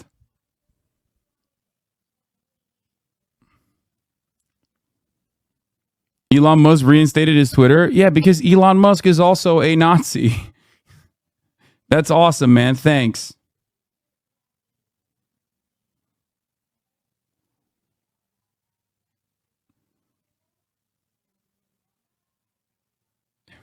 Elon Musk responding to Goya Bean Groyper. Bring Nick Fuentes back on Twitter. Very well. He will be reinstated, provided he does not violate the law, and let him be crushed by the comments and community notes. It is better to have anti-whatever out in the open to be rebutted than grow simmering in the darkness. Unless the community notes are under one of my fucking idiotic tweets, in which case I will be personally banning those community notes.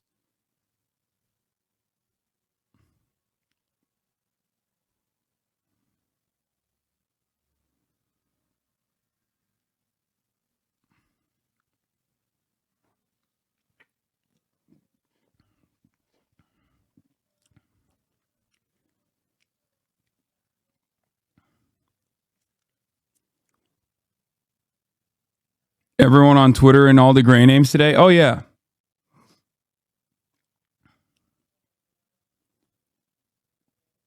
It's great.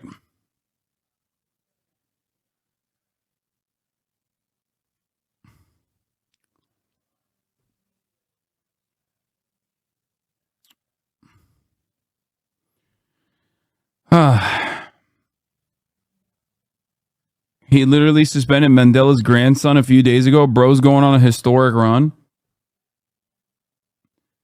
Do you think it does you any good by calling everyone and everything a Nazi? I agree with you, but it still comes off weird in my opinion.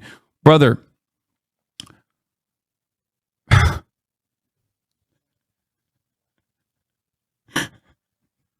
this dude that we are talking about is a literal Nazi. He has denied the Holocaust, denied the 6 million Jews were killed in the Holocaust, literally has said that a black man and a white woman having sex is akin to a white woman fucking an animal. Okay? What does someone need to do to be called a Nazi by your standards at this point? And I have mentioned time and time again that I use Nazi as a catch-all term for all different types of fascist opinions, including the Israeli government and its defenders, because Zionism is a fascist ideology. So, having said that, I don't think that you actually agree with me. Okay? I don't mean this guy, I mean in general. Never heard of this person. Okay. So why do you reflexively feel the need to defend a person that you've never heard of against someone that you supposedly agree with? Why is that your first opinion is that, like, I must be exaggerating when I call someone a Nazi without ever examining what my positions are and why I call certain people Nazis? Motherfuckers out here being like, well, Adolf Hitler, I mean, would you call him a Nazi, really? I mean, did he ever say that he is a Nazi?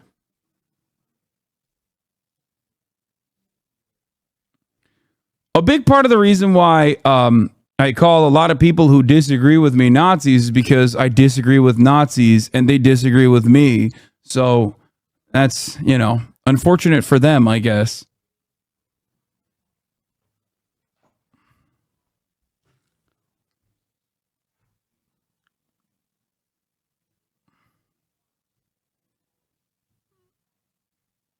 From from New York City Mayor Eric Adams that there are outside agitators who are taking part in some of these demonstrations. It's very difficult for police to know who the outside agitators are.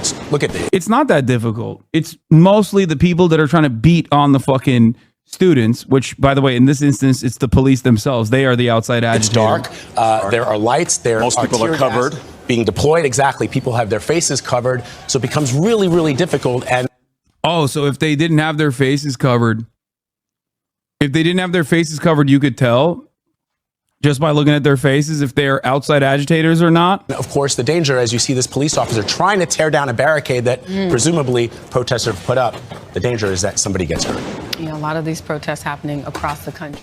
Yeah, so again, we're still here in the middle of Royce Quad, where these individuals, these pro-Palestinian protesters speak out after being detained by authorities at UCLA.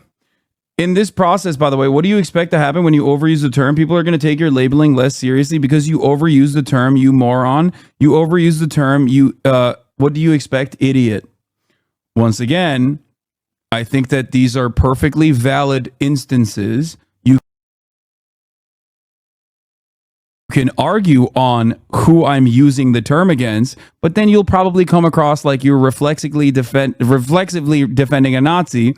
So now you're just tone policing and acting like you are my ally, acting like you agree with me, but you simply have a disagreement in this situation. Here you go. Well, they were chanting death to all Jews too, weren't they, Hasan? Weren't they chanting death to all Jews? You're desperately coping.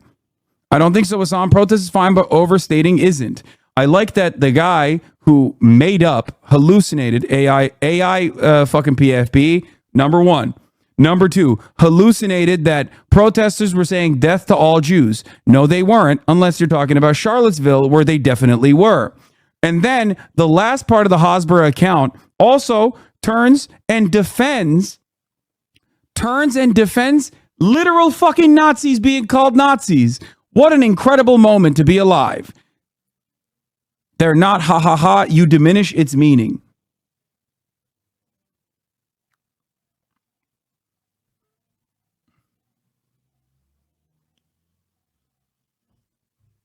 It's so odd. It's so odd that an Israel defender has come into the chat to lend support to Nazis being called, to fight against Nazis being called Nazis. Weird. He got you, dog. Yeah, he did. Certainly. Yeah. You diminish it. You diminish its meaning. Meanwhile, you over here are literally, I'm not an Israel defender law. Bro, you just said they say death to all Jews. To the protesters at UCLA campus. They were never saying that. They never said that.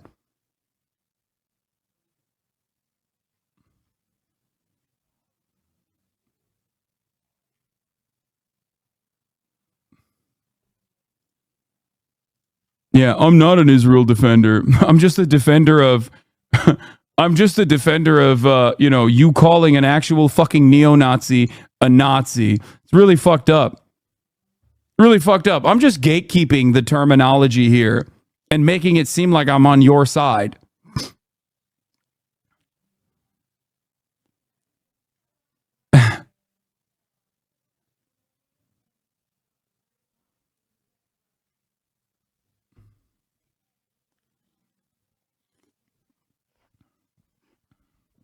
Why are you so unhinged, brother? Not at UCLA. Other protests, they were all out of control. What do you expect? No. The only instance where someone... Wait, hold on. What the fuck's going on? 1 second. Oh. Demonstrators on the Free Palestine side are being checked for their belongings as they have been detained here on campus, holding out until the end. Just off to our left, a gentleman, Peter, a graduate student here at UCLA. He was speaking just a moment ago. Peter, I know you're going through a lot this morning. The fact that you held out, for the duration, what's going through your head this morning as you stand here and your message? Well, now the whole country knows that fascist thugs will attack students on university campuses in this country, and the students will stand up to them, the workers will stand up to them. When did you arrive? I've been here the whole time. You've been here 4 or 5 days? I've been here 2 days without sleep because we were attacked 2 days in a row. You got additional supporters here on the steps leading down. What do you think about that? Well, that's great that people in the community are stepping up and supporting Palestine. Appreciate it. This is Peter, a graduate student here at UCLA. A lot of students here who have waited the duration. They were told since yesterday to vacate the campus, to disperse. Multiple calls from UC police over the loudspeaker here that this was an unlawful assembly, and they decided not to budge to get their message across in this ongoing conflict of the Israel-Hamas war. Yesterday, just over 24 hours ago, as they were here in this encampment area dealing with a confrontation with supporters on the pro-Israel side of this conflict. There were fists that were thrown, there were fireworks, there were items that were used as weapons, such as pipes and sticks. There were several injuries associated with that confrontation just over 24 hours ago. Now the law enforcement aspect of this, bringing the encampment to a close as the university declaring this again an unlawful assembly, far beyond a peaceful protest. You can see the entire line here of individuals who are being detained. Yeah, and those detentions are... We have one more individual speaking. Yeah, we're going to jump in here. How you guys refused to leave? You guys planned for this?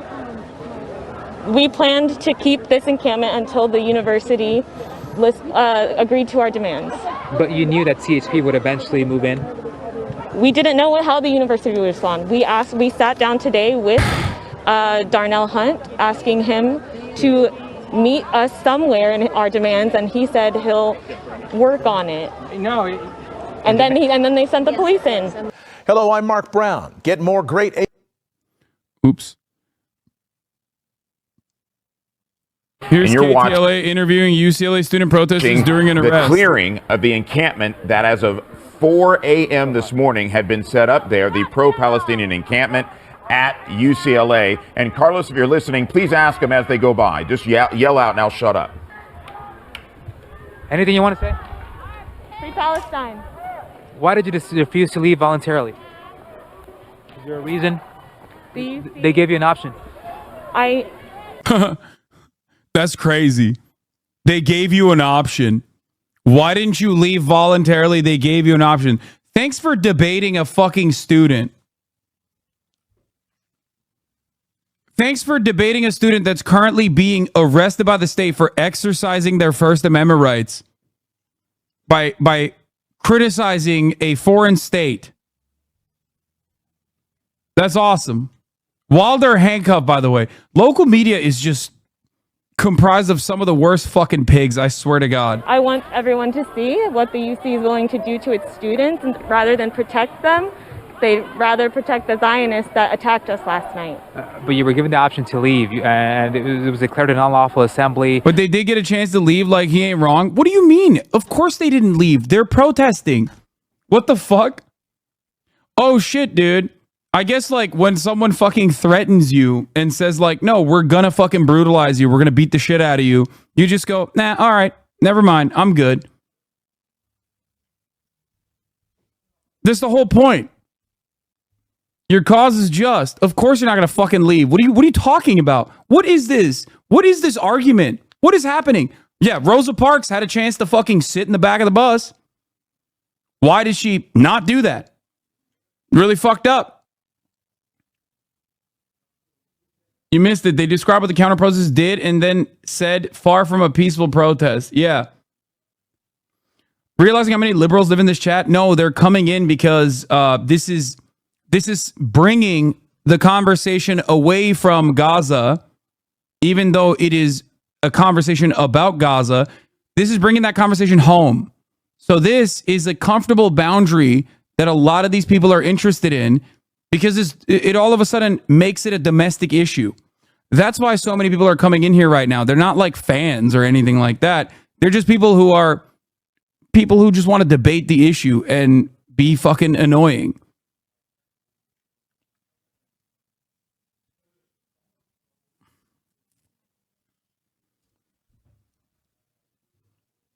Yeah.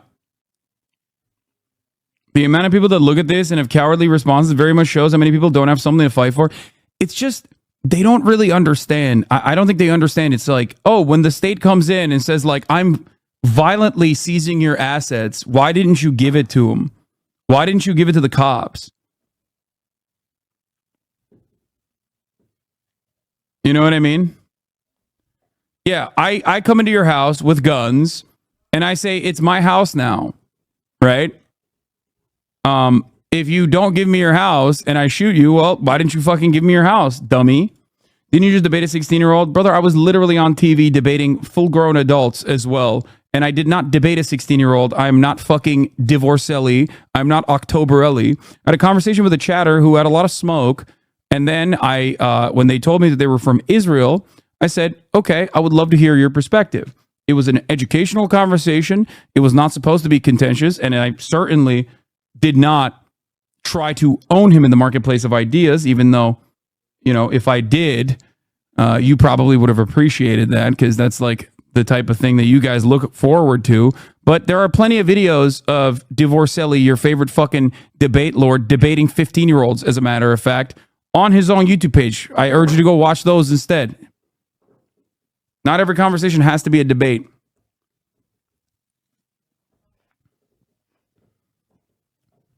Ironically enough, that person I talked to, the teenager I talked to, was infinitely more civil than the full-grown adults that are loyal servants to the Israeli state and unconditionally dick ride it.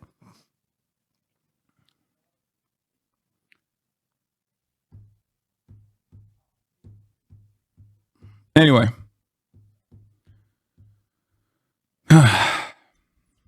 CHP officers gave you that option until last moment, and still a handful stayed here. Yeah, we want everyone to see what the length the UC is willing to go to. Officers did not use any force, right? That we were aware of. They did.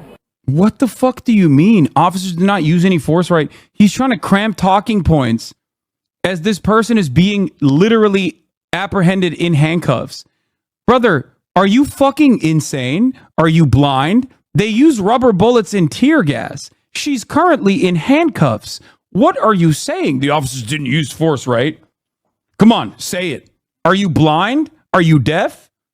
What the fuck? What kind of force? They hit me in my back as they told when they came up over there. They told me to clear the area. I turned around to walk away, and they hit me in the back. Are you a student here? I am a student here. Had you guys planned for this?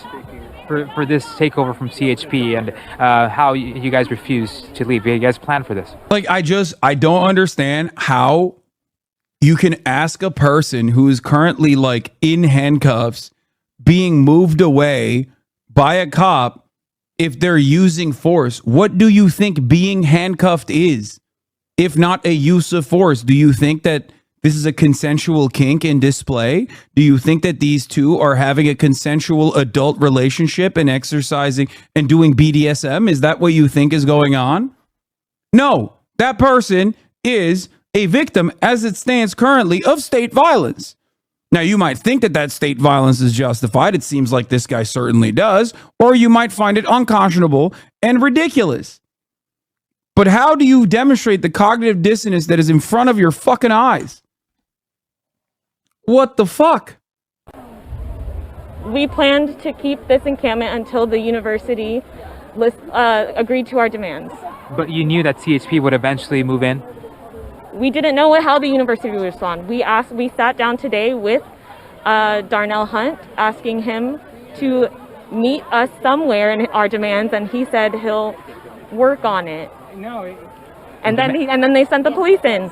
Okay, I need all the media to back away. We're asking to move away here. So again, this is a long line. Everybody to back away. A long line again of these students. These were just, or actually most of these are student protesters. They were removed from that area in front of Powell Library. All of them were given an option to leave voluntarily. They refused, again, saying that they were here to stay and continue this movement on. Again, they say they blame UCLA. We're being asked to move over to the other side, Darren. We're going to cut through here. We're going to let them do their job. But again, this line continues to form here, and these are all protesters that have been here for about a week already. And it seems that that CHP will be taking them all into custody. All of them are refusing to leave at this point after being given that option. Arresting protesters is state violence, but it's not a use of force by the individual officer. Officers doing what they are told to, albeit wrong. The fuck do you mean? It is still, they're not animals. This is not a natural disaster, chatter. That's a fucking whole ass adult. The fuck do you mean? Just following orders? Why are you hitting the Nuremberg defense here? That's crazy.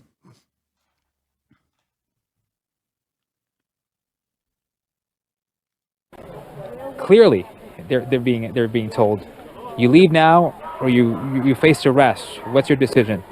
And then they say, I guess arrest. Here's a young lady that's speaking. Worth it, everything you went through? Absolutely.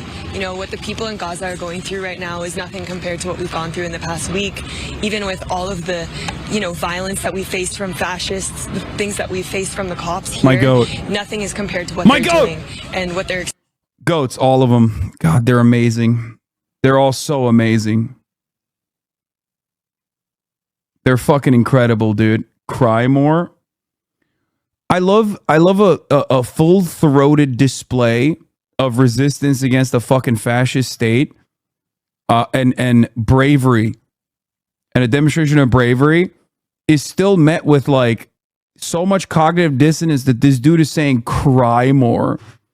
Brother, who's crying here? I think it seems like you're the one who's crying because, these protesters aren't.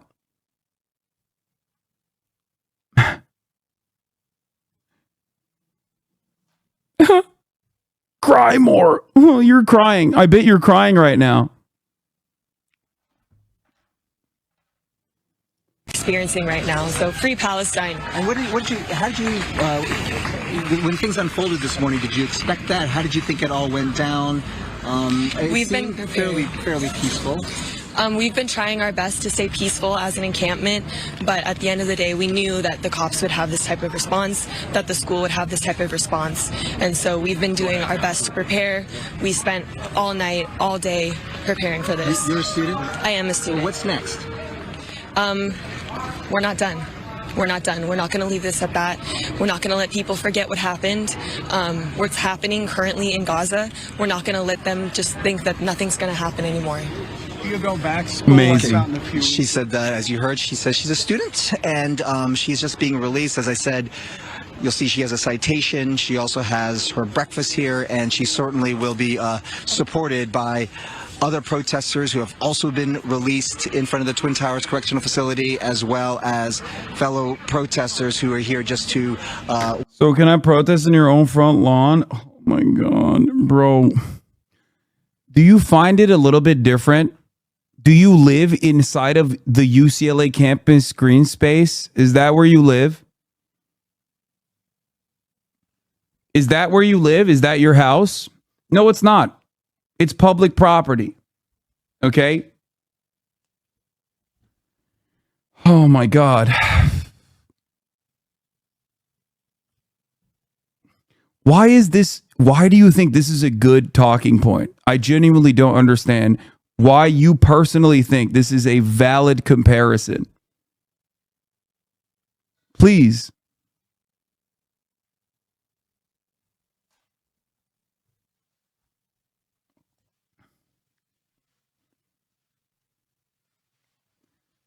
Also, what are you going to protest outside of my lawn, by the way? That's the other thing. Like, what have I done to you personally? Because these are students who are paying tuition, and some of those, I was just asking if I could. Oh, you were just asking questions. Got it. Thanks, chatter.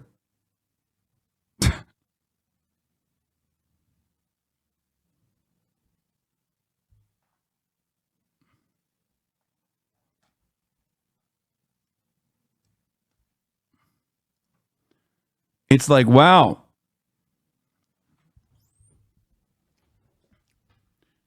Can't believe you think that. Seems to me like you're in favor of protest in public spaces. Well, how about I came into your house and protested inside of your house? Actually curious.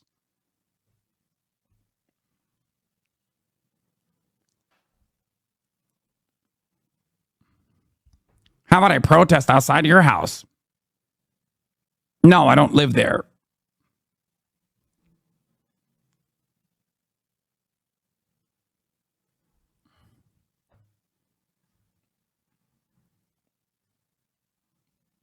They're not sending their best, yes. This is the same argument about like, oh, you don't think a border wall is smart and good? Well, how about why do you have walls around your bathroom? Why should there be walls anywhere? Why should there be walls around your house? Actually curious. No more walls. It's like, no, I'm not against like fucking the principle of having walls, okay? Or having shelter.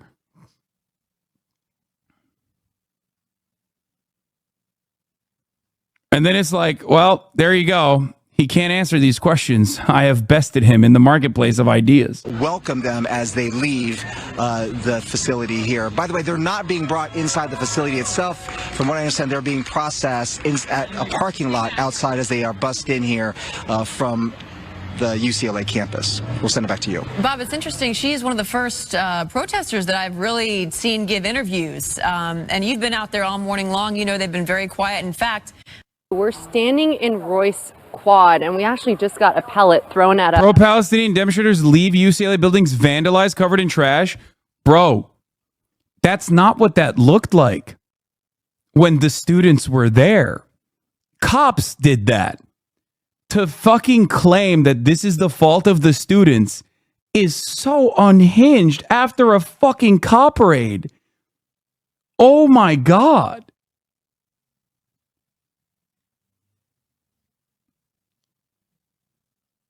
It's so funny because they're going to be back.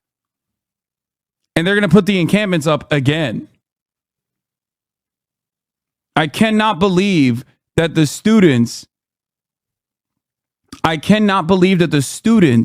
did not clean up as they were being tear gassed. Us.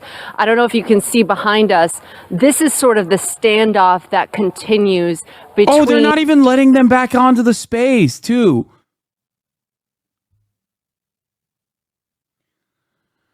Oh, my God. Law enforcement and the protesters. You can see one of them holding a sign up. We're going to move closer over there in just a second, but before I do, I want to give you a lay of the land. The pro-Palestinians were throwing fireworks at the Israelis, no?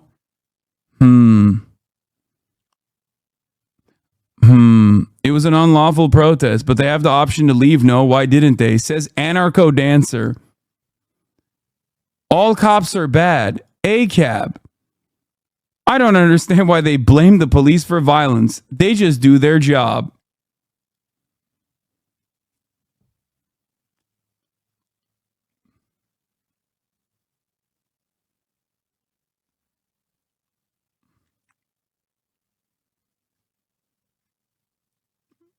I like that the sanest troll in the fucking chat is now directly attributing the actions of the Zionist counter-protesters to the people who are victim to their violence.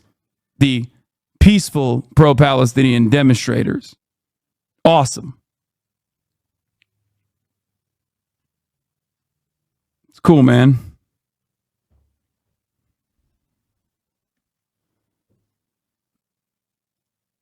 And show you what the situation looks like here within the quad. I'm going to walk quickly up to the library because this library remains closed for students. Got to remember, students are going through midterms right now. It's a facility that many would be accessing to study in, but of course... No, I can't believe it. One of the fucking 12 libraries. The school closed themselves, by the way.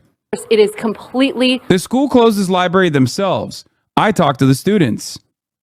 Yeah, it is midterms because it's UCLA. They call it midterms at UCLA. It's not finals. They have quarters. Anyway, that's a distinction that's unimportant right now. The school closed off that library so they could shut off access for students that were in the encampment. I talk to the students at the encampment.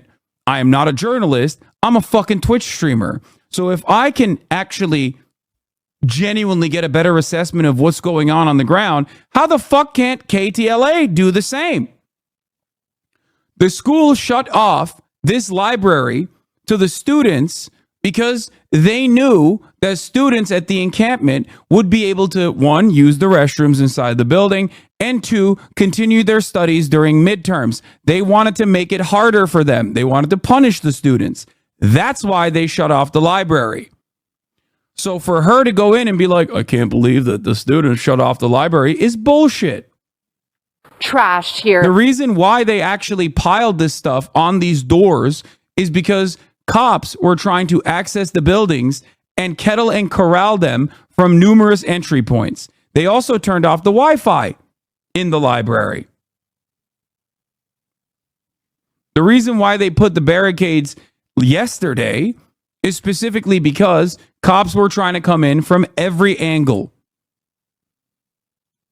In the entrance of Powell Library, you can see that there is debris, random things just being thrown right here in the middle. There are various words. Our photographer Ed isn't going to stay on a lot of the graffiti too long because there are some expletives sort of spray painted onto the side of this, but that is what it looks like here at Powell. On the other side, we're going to walk over. You can see just the expletives like fuck 12 and let Gaza live. How anti-Semitic.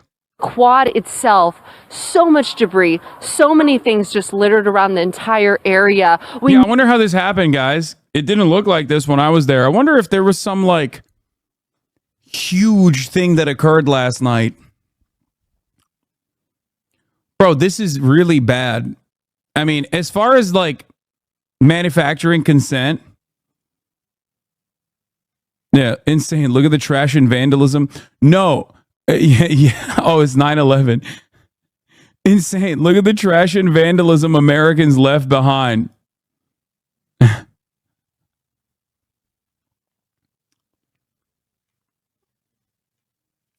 It's really messed up.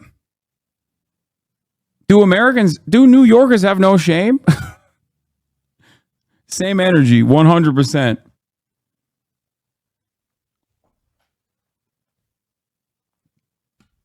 How can we hold the media accountable? You can't. You just keep. How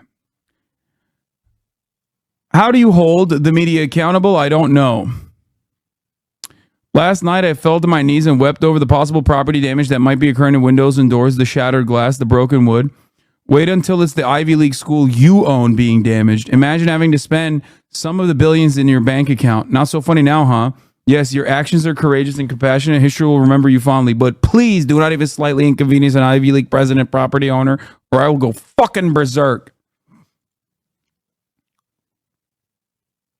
But your thoughts on what you just said about the cops applies here, the media too, in my honest opinion? No, my point is, you can't personally hold the media accountable. These guys' jobs rely on basically just like cops, these guys' jobs rely on doing exactly this kind of propaganda. What you can do is counter said propaganda when you hear your friends, your family members, and others in your immediate vicinity that have been blinded by this kind of propaganda by countering it. Show them my videos, show them other videos, show them, explain to them personally what actually occurred.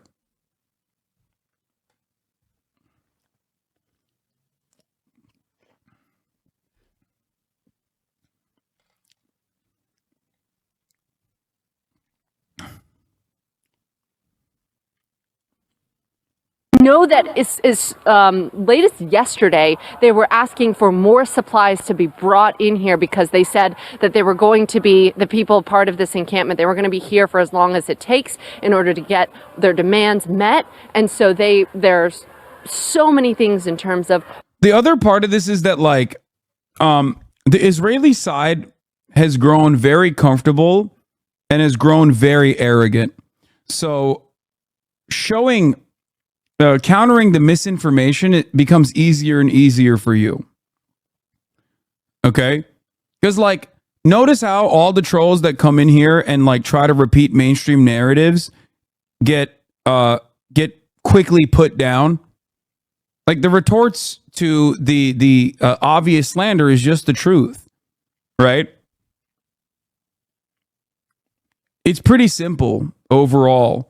If someone says like, "Oh, why are they doing this kind of protest?" Like I that's the reason why I let the gray names go crazy a little bit, because a lot of the gray names are channeling the exact same biases that you're going to hear in your own personal life. They're not going to be like super educated guesses, super educated talking points. So my quick retort to some of the random chatters coming in and being like, "Oh, well, you know, they should have just left," is something that you can use in your own personal life as well. That's why I stream these sorts of conversations. That's why I stream in the way that I do.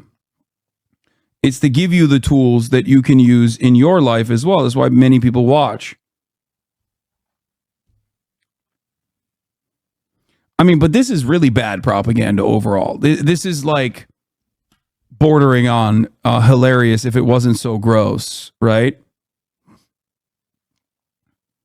I mean, this is so bad that you don't even need to know what the fuck's going on with Israel or Gaza at all to look at this and be like, well, didn't they just get violently arrested? Maybe that's the reason why there's so much trash.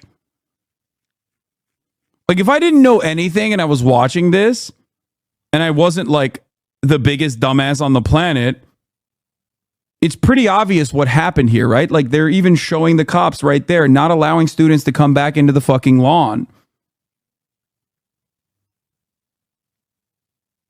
Obviously, not many have that level of critical thinking. If they did, there would be significantly more people out in the fucking streets. And not even just for the Israeli genocide, but for many other issues that we face in general.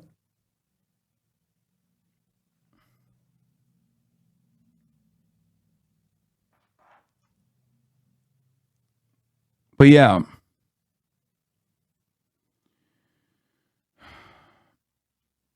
Perhaps this has something to do with why there was so much trash everywhere.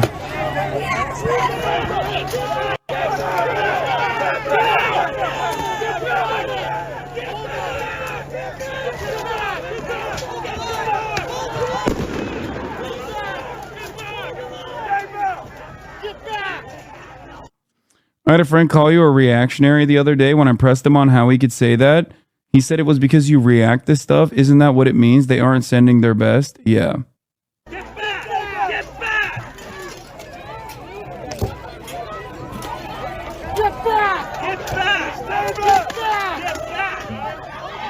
Why didn't you upload the UCLA ground footage? Austin Ox.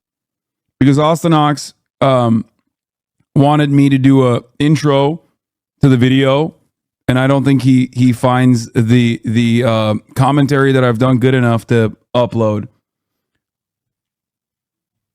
He wants me to like personally shoot like additional stuff on top of it. That's why it hasn't been uploaded yet.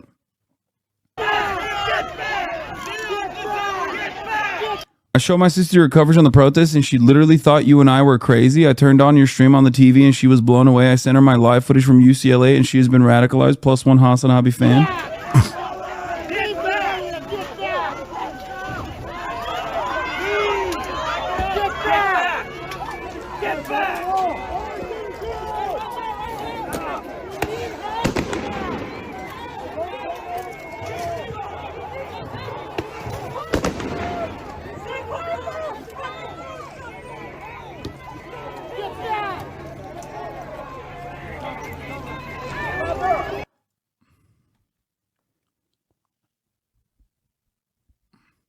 The cops as a whole are disgusting, but you can't excuse breaking into buildings and barricading yourself. Well, guess what, dude? They didn't do that here, and yet they still met incredibly violent state repression, state action that was incredibly violent. So what happens? What happens then? And by the way, I don't agree with you. Historically speaking, at least, the Columbia students throughout time have actually taken over Hamilton Hall in an effort to protect themselves and to be able to continue protesting. So you're wrong.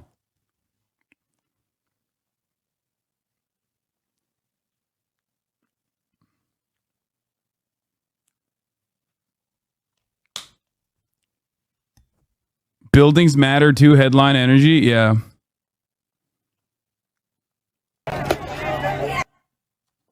Barricading is a peaceful defensive action. Absolutely. The thing is, there is an unimaginable amount of actions taken, sometimes even violent ones, that you definitely agree with, especially when you look at it from today's lens, that has happened throughout history. It's just a matter of whether you agree with the cause or not. A lot of people don't agree with the cause, so they find different ways.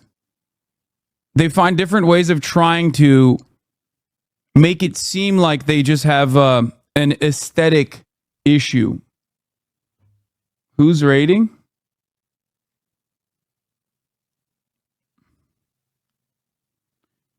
That's simply what's going on here. What's going on here is that a lot of people don't personally agree with the protests. So instead of talking about what the goals of the protests are and what they are trying to bring awareness to, they're basically talking about the optics of it. And it's like, ugh, is this the best optics? Is this the best thing to do? Why won't they just leave? And the actual reasons as to why you're saying these things is because you just don't agree. You know what I mean? You don't agree. There's so many things that have occurred throughout history that are objectively infinitely more violent than what these students are doing that you agree with. Right? Fighting against Nazi Germany. Obviously, a shit ton of violence occurred there, and it was perfectly righteous and perfectly just. Even as far as protest goes, during the civil rights movement, there was plenty of peaceful civil disobedience that many people got up to. Good trouble, as liberals like to call it. You obviously would not disagree with those mechanisms, with those methods, right? So why do you disagree with it now? Well, the reason why you disagree with it now is because you don't agree with what the students are protesting, but you don't want to say it out loud. So you're just trying to find different ways of chipping away at the argument because you don't want to tackle the actual issue that Israel is an apartheid state. Okay. And Israel is currently doing a genocide with our weapons, with our political cover. And that is unjustifiable and it cannot continue.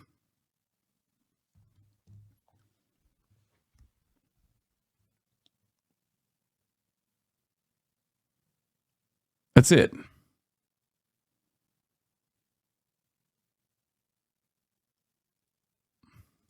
Water bottles, pizza boxes, old food here just strewn about. Here's a couple of cases of the water right there. And then there are tents. Now, we heard from people inside this encampment who left earlier this morning when the law enforcement came in and they were given, a couple minutes to leave before they were arrested. We heard that this was a estimate of about 50-50 of a couple hundred people who were staying here. 50% made up of students. We don't know if those were necessarily UCLA students. And then the other 50 made up of adults. So bear with us here because we're walking across the quad, but I want to show you Royce Hall because this entrance equally just littered with debris. Yeah, there you go. Ida Bay Wells and Hannah Jones. Nicole Hannah Jones is correct. Just an FYI for people referencing the civil rights movement as the ideal and legal means of protesting, students sitting in at lunch counters, in movie theaters, and in bus terminals and marching in public parks were also violating laws and ordinances, and agents of the state were also called out to violently suppress these protests. At the time, plenty of people also said the exact same things. Media also said the exact same things against the civil rights movement. There's a reason why Martin Luther King, in the moment of his assassination, was a phenomenally unpopular figure. He was seen as a disruptor, a radical, a communist. Also just a lot of trash, Yeah. Breaking news, littered with debris. Yeah. a lot of spray paint all over this area, from the river to the sea here. Free Palestine as well. We love you, Gaza, over here. Sorry, I'm just trying not to fall over here because there's just so much stuff. Oh, God. All It's so scary. It's so scary. The scary anti-Semitism.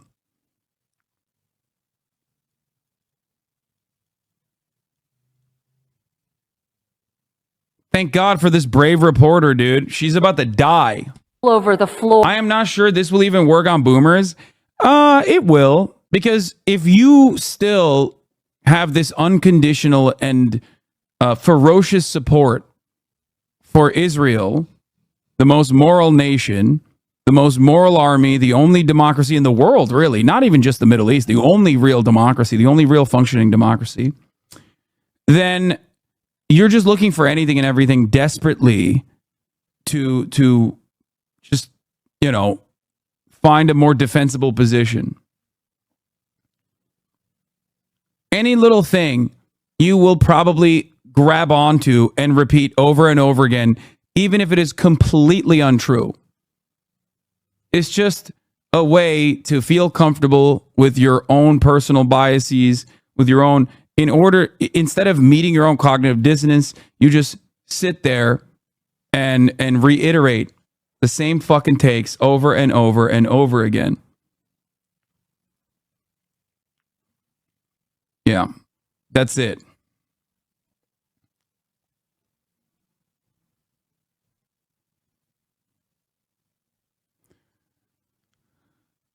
Keep crying about it, guys. You're loud enough, you might end up on tomorrow's video.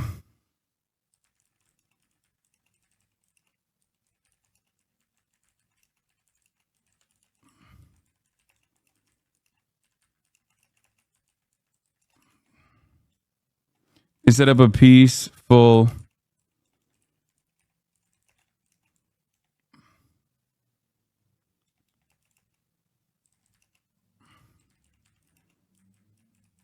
reasonable demands.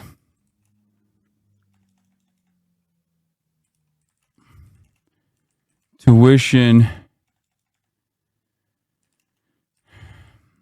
dollars being spent on a state currently slaughtering tens of thousands of children.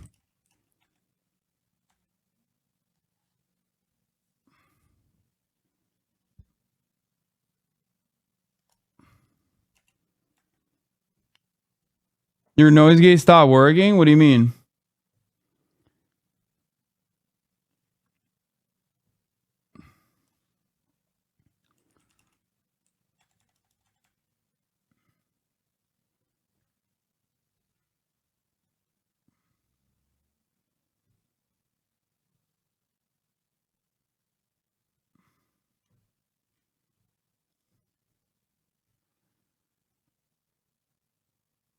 Link this image, it doesn't matter.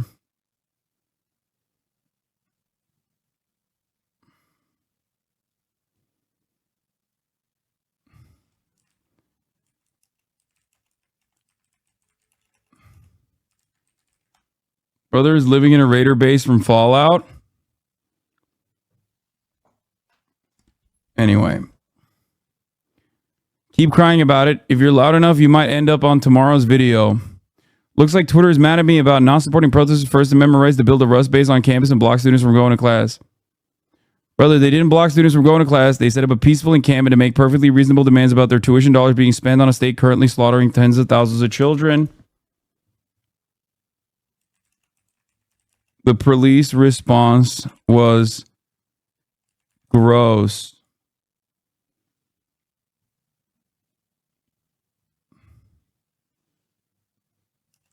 I went there.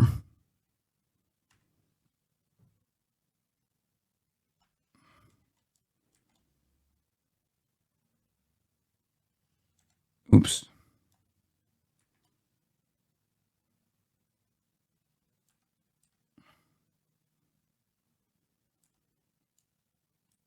He laughed at the what? Shogun.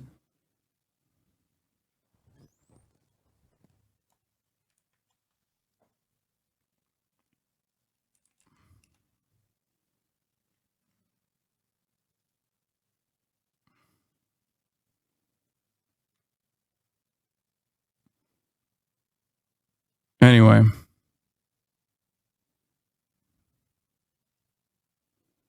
You're right. I should put the I was there.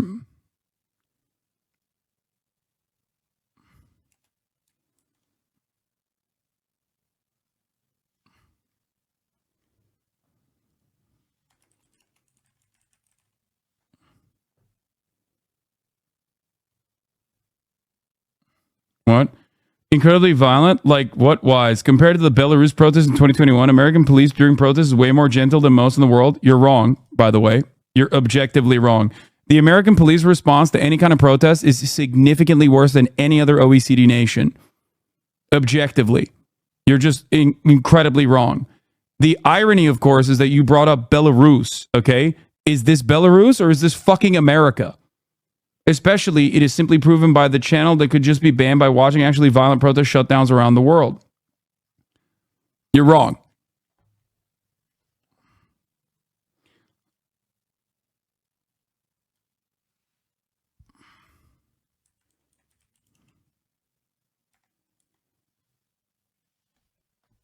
Anyway.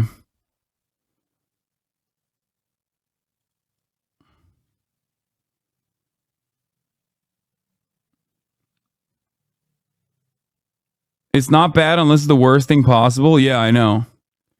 How could you be complaining? How could you be complaining about police response when German police were locking up Jews and gay people and socialists and Roma people and disabled people and putting them in concentration camps and killing them? Like, you don't have to compare everything to the worst fucking thing that has ever happened, okay? That is insane. That is not an argument. Yeah. Bro, compared it to the response of a personalistic dictatorship, yeah. It's like perhaps it's a ridiculous assessment to just compare the United States of America to fucking police response in Belarus, dude.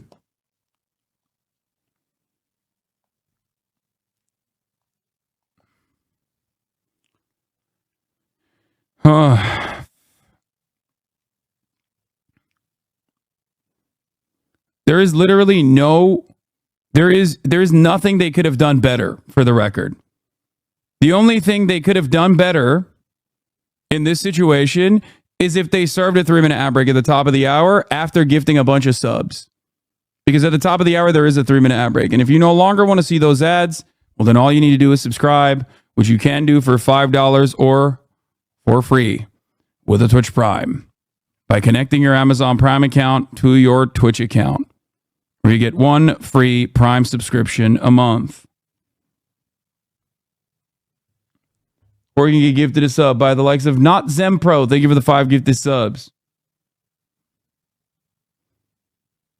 What? I'm pro-Palestine, and I see that the police are violent, but unlike you, I think protests should be disruptive instead of obstructive. You can't enable Zionist counter-protests to do things that even slightly cross the line. What do you mean? You think these students would have fared better if they just started fucking murking random rich Persian kids that fucking stormed their encampment? They should have just fucking killed them? Like, what are you talking about? Yeah, I'm sure that would have gone really well. They didn't do anything wrong, and they still were met with incredible, unimaginable state violence. Arrested for doing absolutely nothing wrong. And this guy's like, yeah, dude, they shouldn't even let counter-protesters breathe in the same fucking space.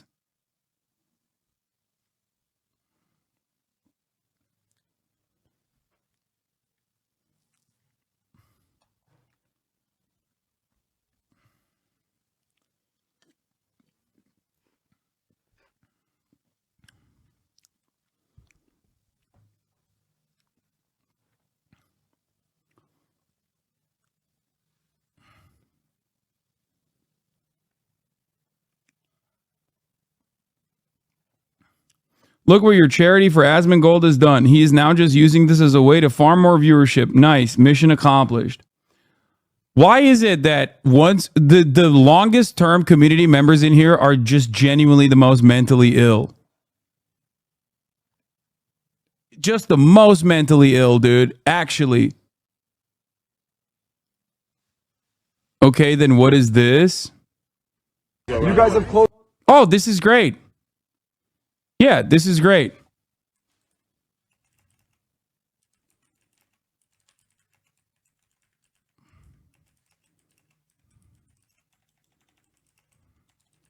I was wearing an IDF shirt while I was there, routinely trying to enter the encampment like he's doing here now to farm TikTok videos and dupe others into thinking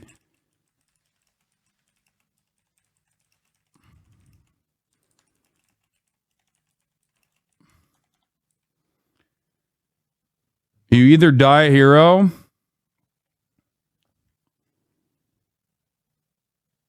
was wearing an IDF shirt while I was there. This is a Zionist counter protester.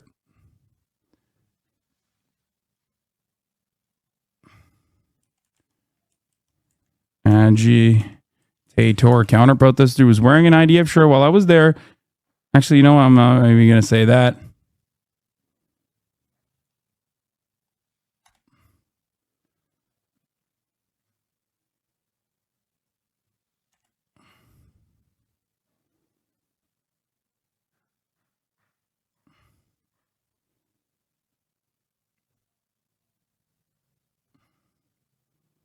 You think Asman knows what a Zionist is? I mean, I'm sure he knows. There's a Zionist agitator counter protester routinely trying to enter the encampment. Like he's doing here now to farm TikTok videos and dupe others into thinking these students were blocking him from going to class.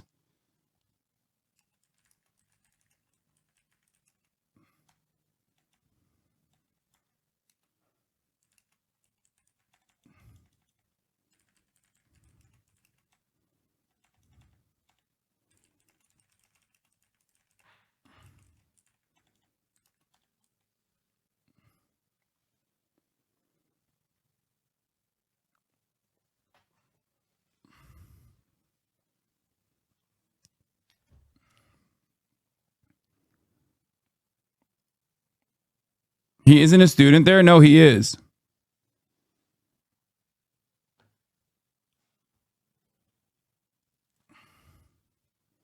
To dupe people into thinking these students are blocking him from going to class.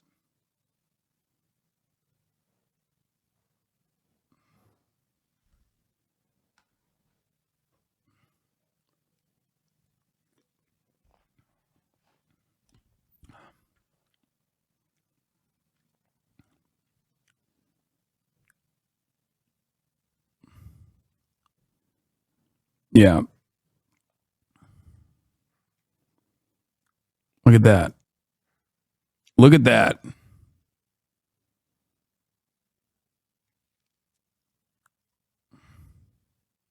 This has 12.k upvotes on his subreddit. That's crazy.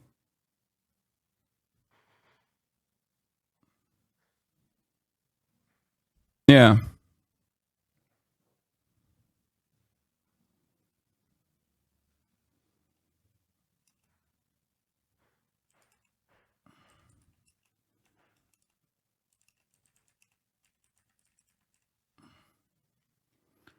Like he's doing here now.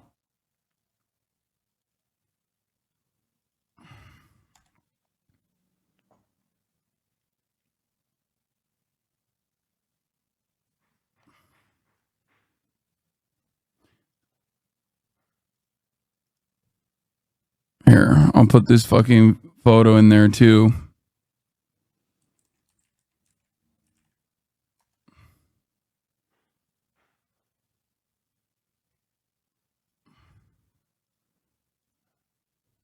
All his OG viewers hate his community now? I doubt it.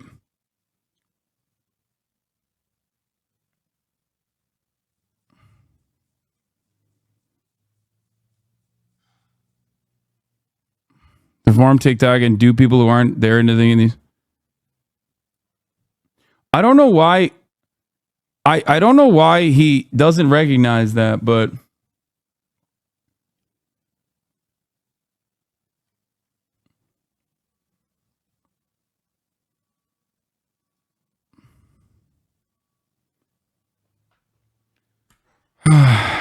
I think talking to Asman with charitability is good. He's being farmed by bad actors in his Reddit. Yeah, no, I think so too.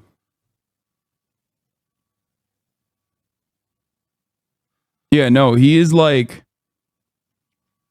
this guy that he brought up in that video literally personally routinely tries to go up to the fucking barriers of the encampment with the specific intent of farming videos like the one that Asmongold just posted. He knows that these students aren't blocking anyone from going to class.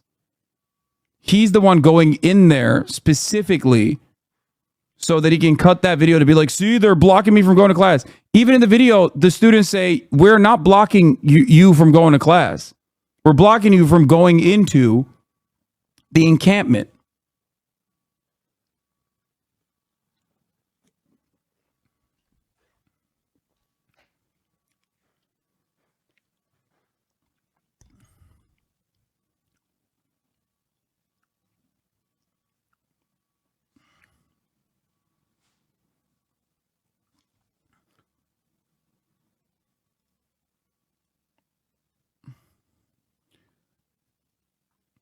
And if I can't change Asmongold's mind on this issue, at least if I maintain my composure and charitability to Asmongold in this conversation, I can change some of his fans' minds. Okay?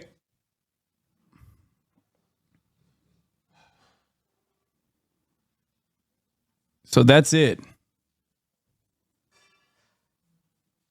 Problem is, a lot of the recent videos that he's done is also like brought in some of the worst crowd possible to his community. I think that's what the issue here is for the most part. Do a debate with Asmongold? I mean, I would love to talk to Asmongold. I don't think he would want to do that, and I would respect his wishes. Like, I don't have an issue with having a conversation with Asmongold on this front at all.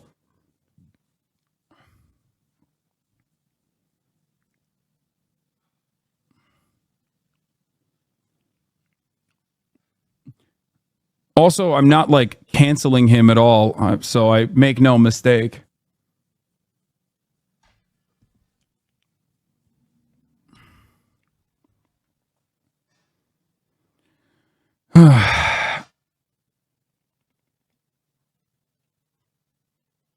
Anyway, I do think that having a chill and polite conversation in situations like this are infinitely more productive for those in his community that are malleable, and also, more importantly than malleable, more open-minded to a different perspective. But yeah, I don't think he is going to debate me on this issue regardless, which is fine. But like I said, I am not gonna be as aggro, you know.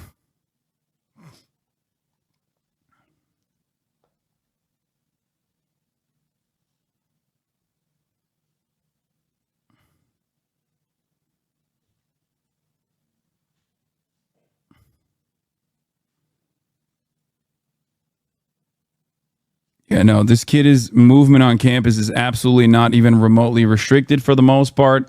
It's just but of course, if you're not there and if you don't see it, and then videos like this pop off on your subreddit and hit r/all because Reddit is infested with like Hasbara bots in general, then yes, Yeah, he was literally a fucking featured speaker at the ADL hate rally.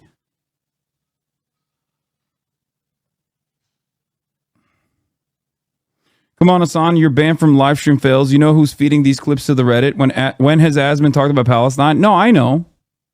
But still.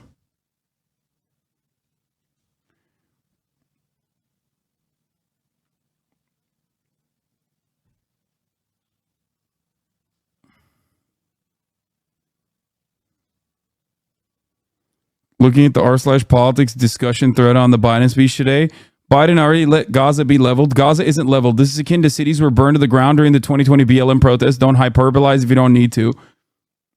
That's insane. That's fucking nutty.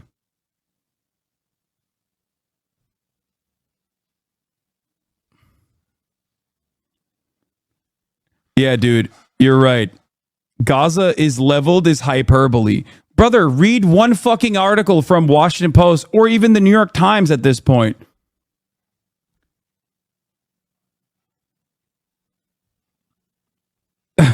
What the fuck? Look at one photo from Gaza. Oh my God. Like, look at satellite imagery from Gaza. That is not hyperbole at all.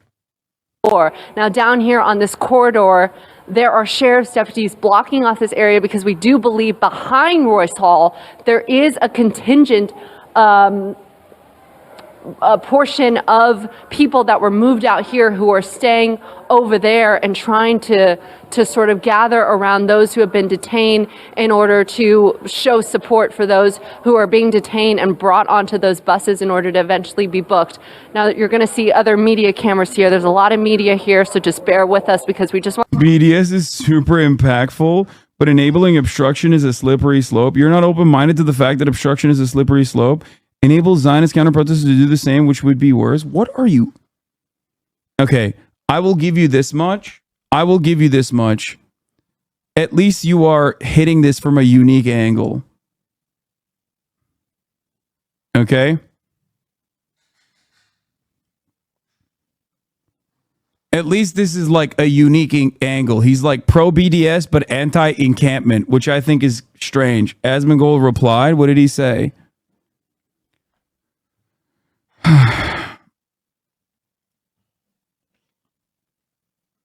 He replied to your tweet.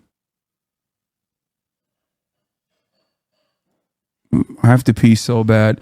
I don't see him trying to harm anyone here. He's just talking to them. How is that a problem? Wait, what? But you just said he blocked... You just said he was being blocked from entering his class. Are you saying that him... I can't tell what he's addressing here.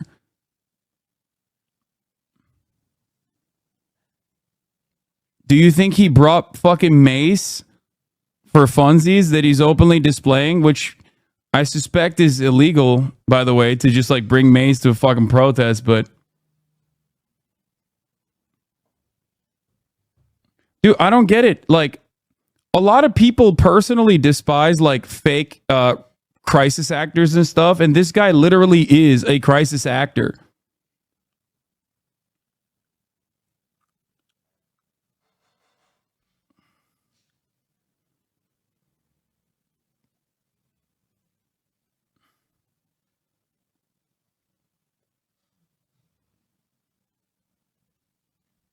I don't get it.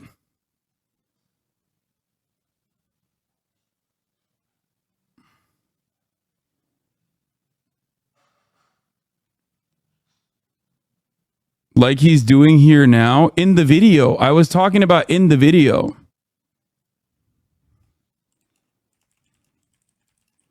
I think that's what he misunderstood.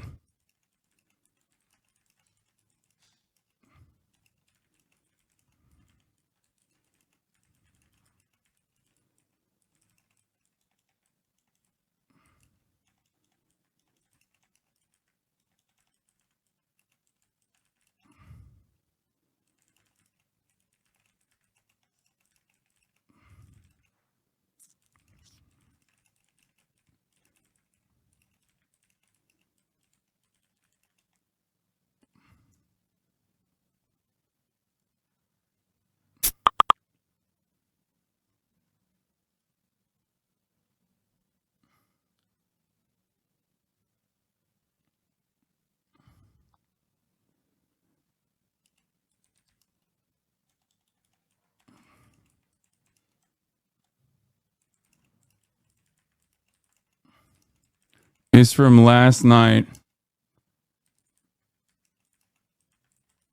Brought mace.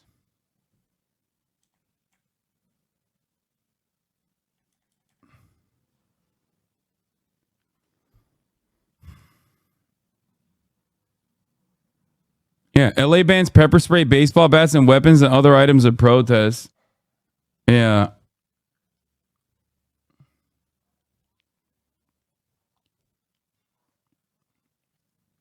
No, I was talking about the video you linked. He's been trying to enter the encampment to start fights for the past week. He was there the day I was as well. He's an agitator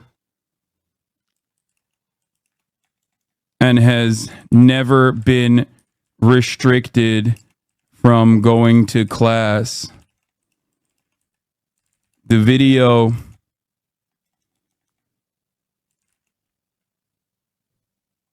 linked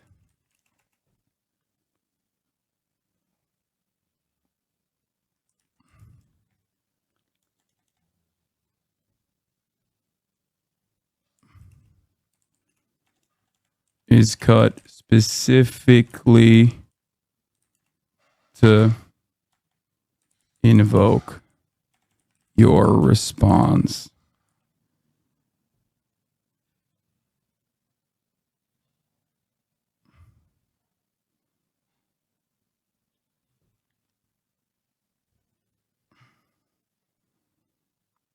What did I say? He's an agitator and has never been restricted from going to class. The video linked is cut specifically to invoke your response.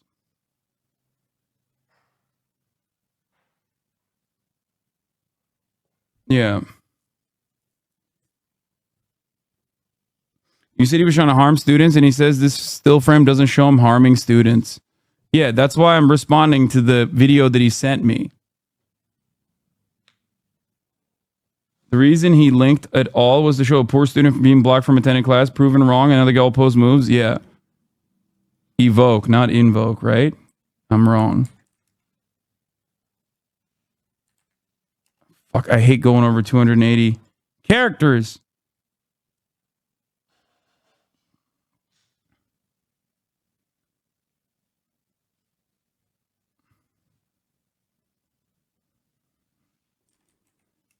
Thank you.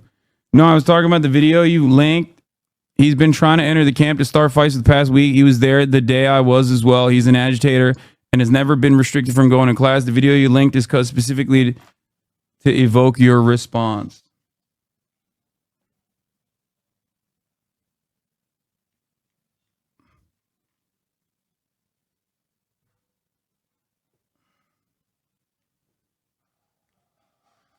There you go. I have to pee. And the finale does not.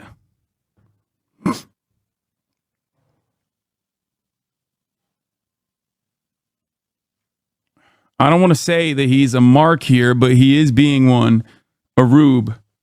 I want to give you a better idea of exactly who is here. You can see here, Viva Palestine, Free Palestine signs over here. And we're going to walk over here closer to that standoff because I promised you I would give you another vantage point of what that looks like over here. You can see that there are multiple law enforcement agencies. This is CHP right here.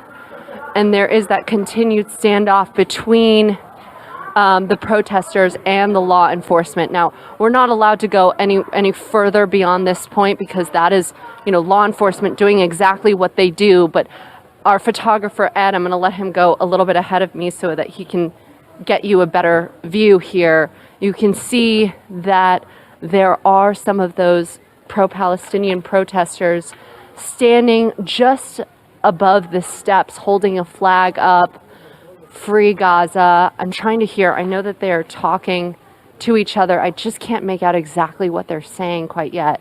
So we're gonna stay here and we're gonna try and continue listening to what this conversation is between law enforcement. We hear them speaking to them on the loudspeaker, but that is kind of the latest of what's going on here in Royce Quad, where we're standing. I've got to say, you'd ask what parents we're saying about this. I mean, for Oh my God, this is not helping those of us who want to fight fascism in America. You can tell that was a table of food that the police destroyed. Then his media source blames protesters for the mass. Yeah.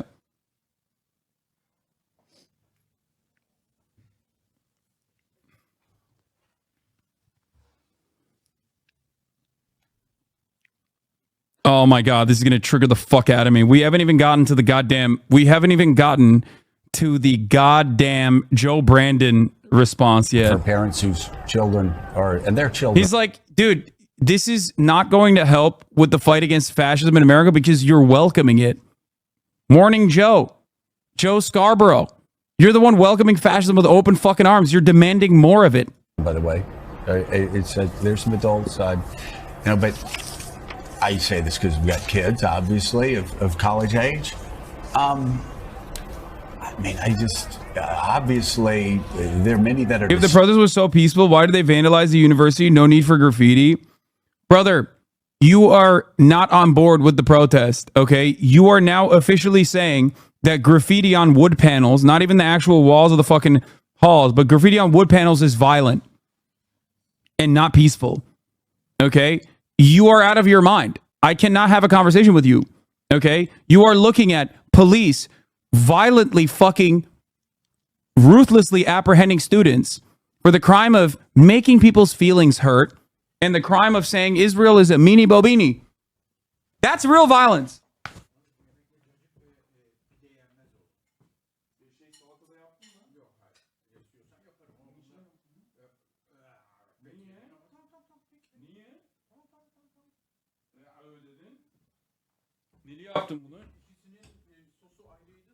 Ha ondan mı? Peki ben ayrı ayrı bakarım tadına. Doyarım. Ne kadar bu? Kaç kiloydu? Okey.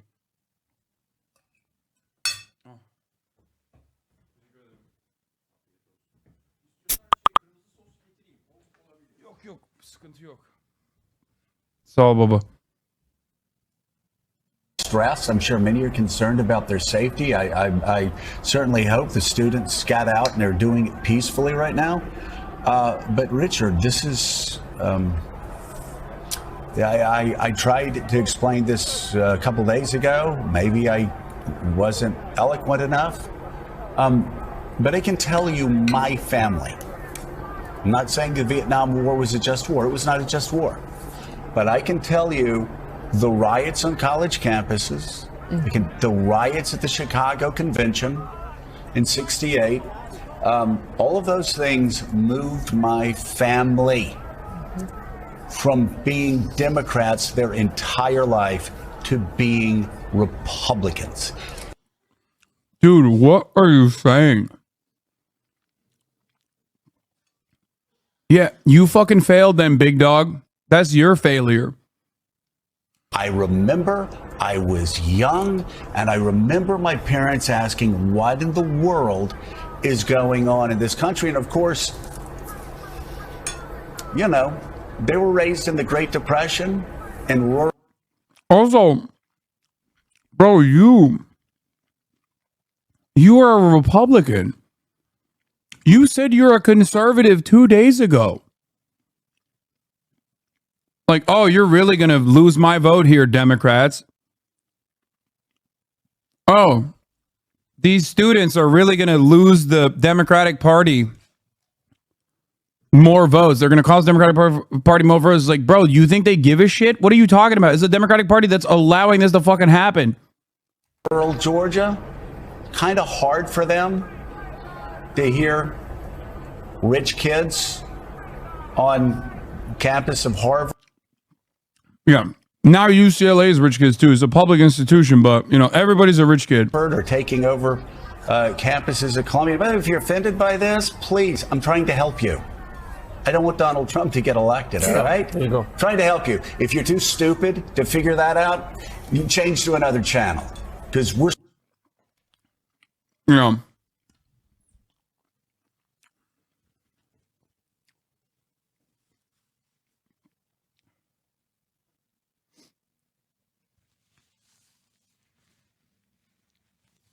Yeah, we don't want Donald Trump to get elected because if Donald Trump gets elected, there's going to be some real violent suppression of free speech on college campuses. Brother, that's why we voted for Joe Biden. Fuck you mean? We don't want Donald Trump elected. It's like, bro, we literally...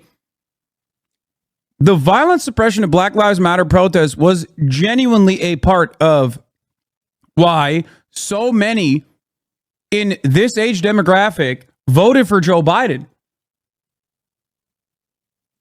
This is ridiculous. It's ridiculous.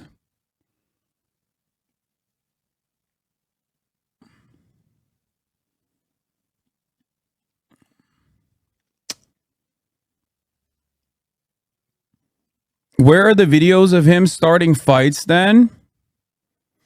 If I look behind the people blocking him, there aren't any encampments at all either. It's fine to condemn the guy, but I don't see any evidence of him doing anything wrong. Bro, I don't understand. Why is the video framed in that way? Like, perhaps this deserves a little bit more scrutiny. Yeah, the video is angled in a way so you don't see the encampment. That's the whole point. He's like, no, I got duped by this video, so I refuse to I refuse to reckon with the reality from a person who literally was there.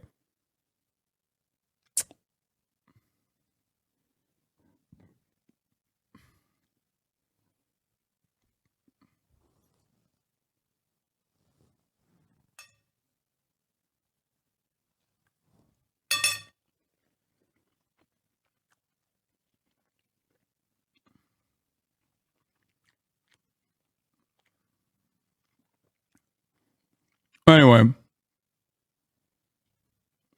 Yeah, why is it only one? It like the thing is, like one must ask themselves the question. You can clearly see which side the agitator is on here. Yeah, I mean, Clear. Make it clear we are peacefully protesting here. Peacefully protesting. None of these students are armed the way you are. Peaceful protest. You see the pepper spray. So make it clear. Make it clear we are peacefully protesting here. Peacefully protesting. None of these students are armed the way you are. Peaceful protest.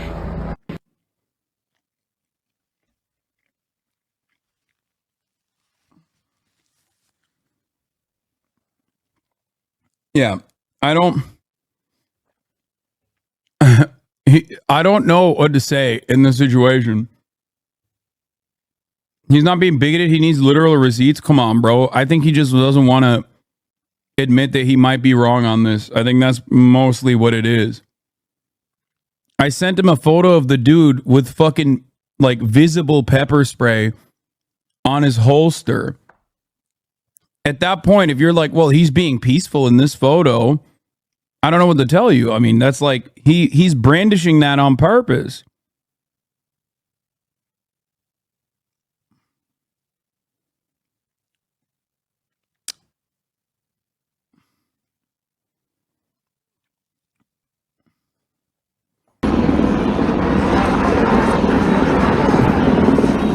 Yo, this kid's a fascist right here in the blue polo. Oh, it's the fucking... It's the guy. Dangerous individual.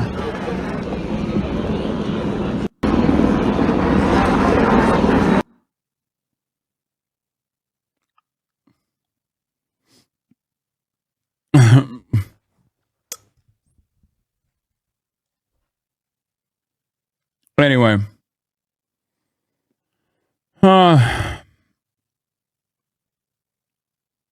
The one might say he's making the students protesting feel unsafe. Of course, that's his goal. His goal is to actively go up there with the fucking pepper spray. That's why the students are saying we're peacefully protesting here and you're making us feel unsafe. We see your pepper spray. Also, none of this is Asman's main point. This conversation personally started off with Asmongold saying students are being restricted from going to class. I said they didn't block students from going to class. They set up a peaceful encampment to make perfectly reasonable demands about their tuition dollars being spent on a state currently slaughtering tens of thousands of children. The police response was violent. Then what's this, he said, as an example of a student potentially being blocked from going to class. To which I responded with additional details about who this is, and then still repeated that he was not being blocked from going to class. I don't see him trying to harm anyone here. And I said, no, I was talking about the video you linked. He's been trying to enter the camp to start fights this past week. He was there the day I was as well. He's an agitator and has never been restricted from going to class.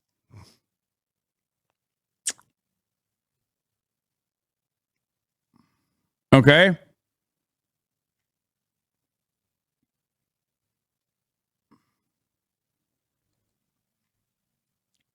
That's the point. The point I'm making is that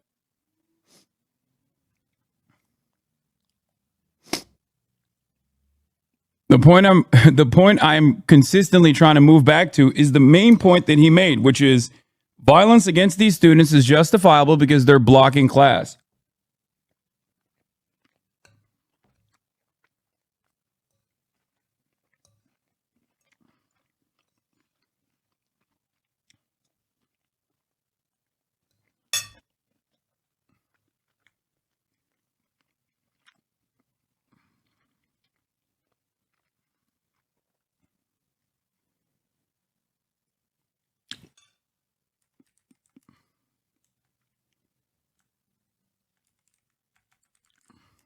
Brother, you said students were being blocked from going to class numerous times. They aren't. This person angled that video to dupe others into thinking that the encampment was blocking him from going.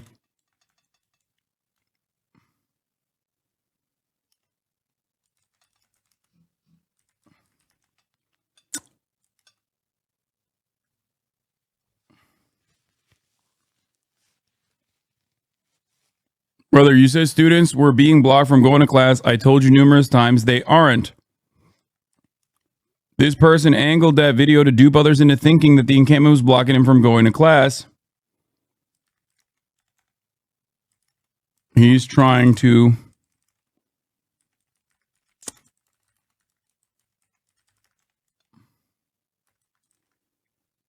that's it.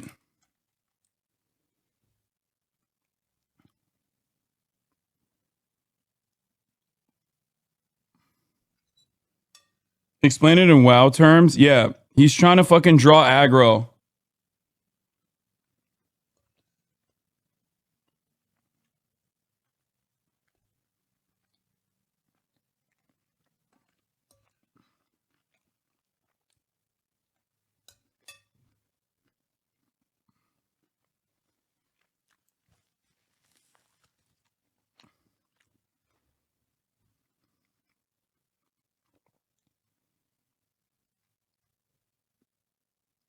Anyway.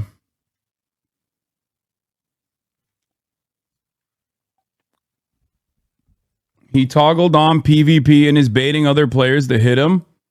Can you do that?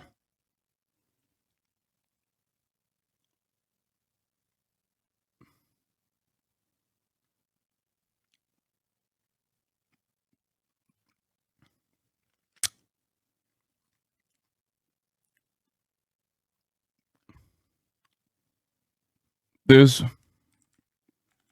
one person angled that video to dupe others into thinking that the encampment was blocking him from going to class. He's trying to gain access to the encampment. That's it.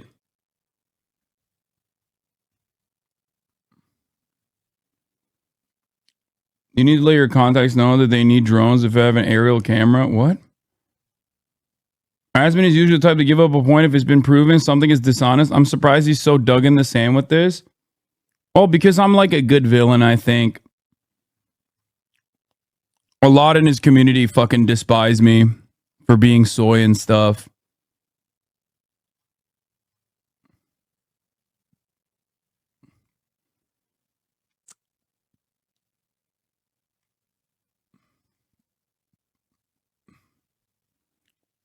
You know?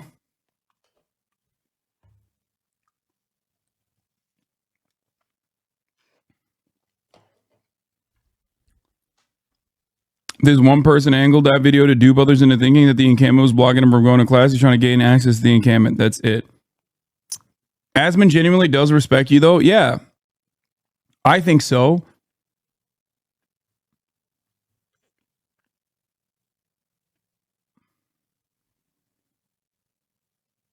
That's it.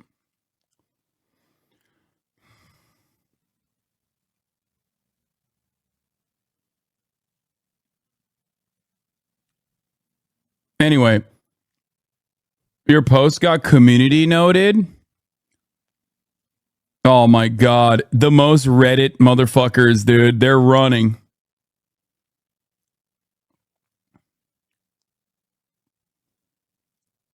Right now. You pay tuition, right? I do pay This tuition. is our, I believe this is our campus. Absolutely. Now, if you excuse me. Excuse me. Excuse me. Don't try to push it. I'm here to enter. Push it. Ladies and gentlemen, they're not letting me enter public land. What they're doing is illegal. Let's get a nice look at their faces. You can kiss your jobs goodbye. This is gonna go viral on social media. Shabbat shalom. Law preventing me from entering, so I'm gonna enter right now. You pay tuition, right? I do pay This tuition. is our, I believe this is our campus. Absolutely. Now, if you excuse me. Excuse me. Excuse me.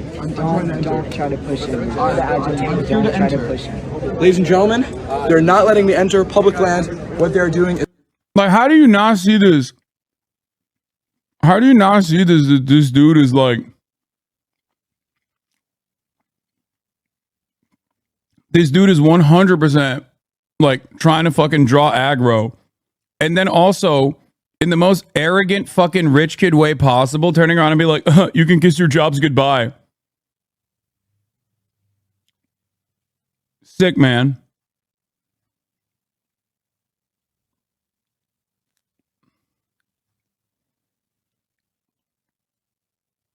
Yeah, I mean, he's literally saying, I can't wait for this to go viral.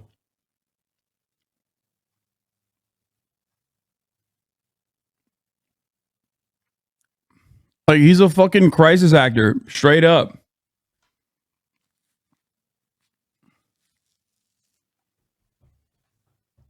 Oh my God. This dude is so fucking brain dead. Would you want a Zionist blocking you from going to class?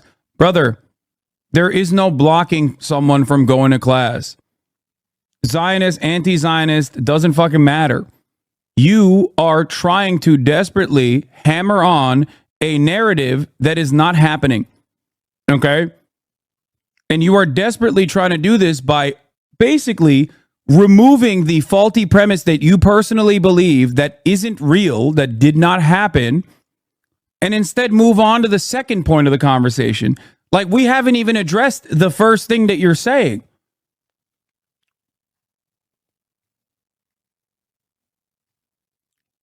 It is very odd that you guys are hyper focusing on this one instance, and I am so stupidly hammering on the perspective over and over again that this is false. They are on a fucking lawn outside. Okay?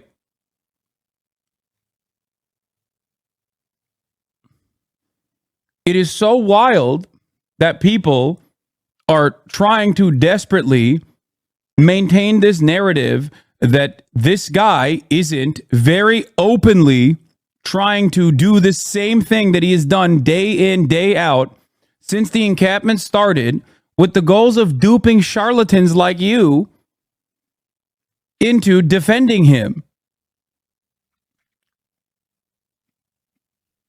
Yeah. That student is Eli Civez, a former Stand With Us intern who was antagonized. By the way, Stand With Us is an Israeli government operation.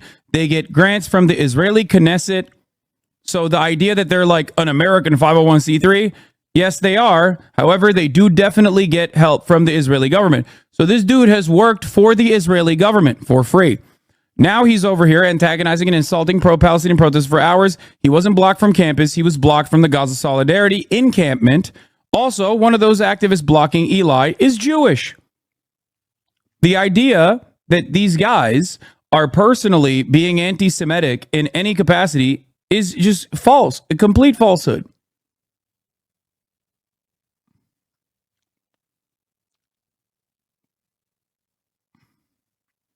Stand with Us and Standing Together are two entirely different groups. Stand With Us is an Israeli propaganda organization.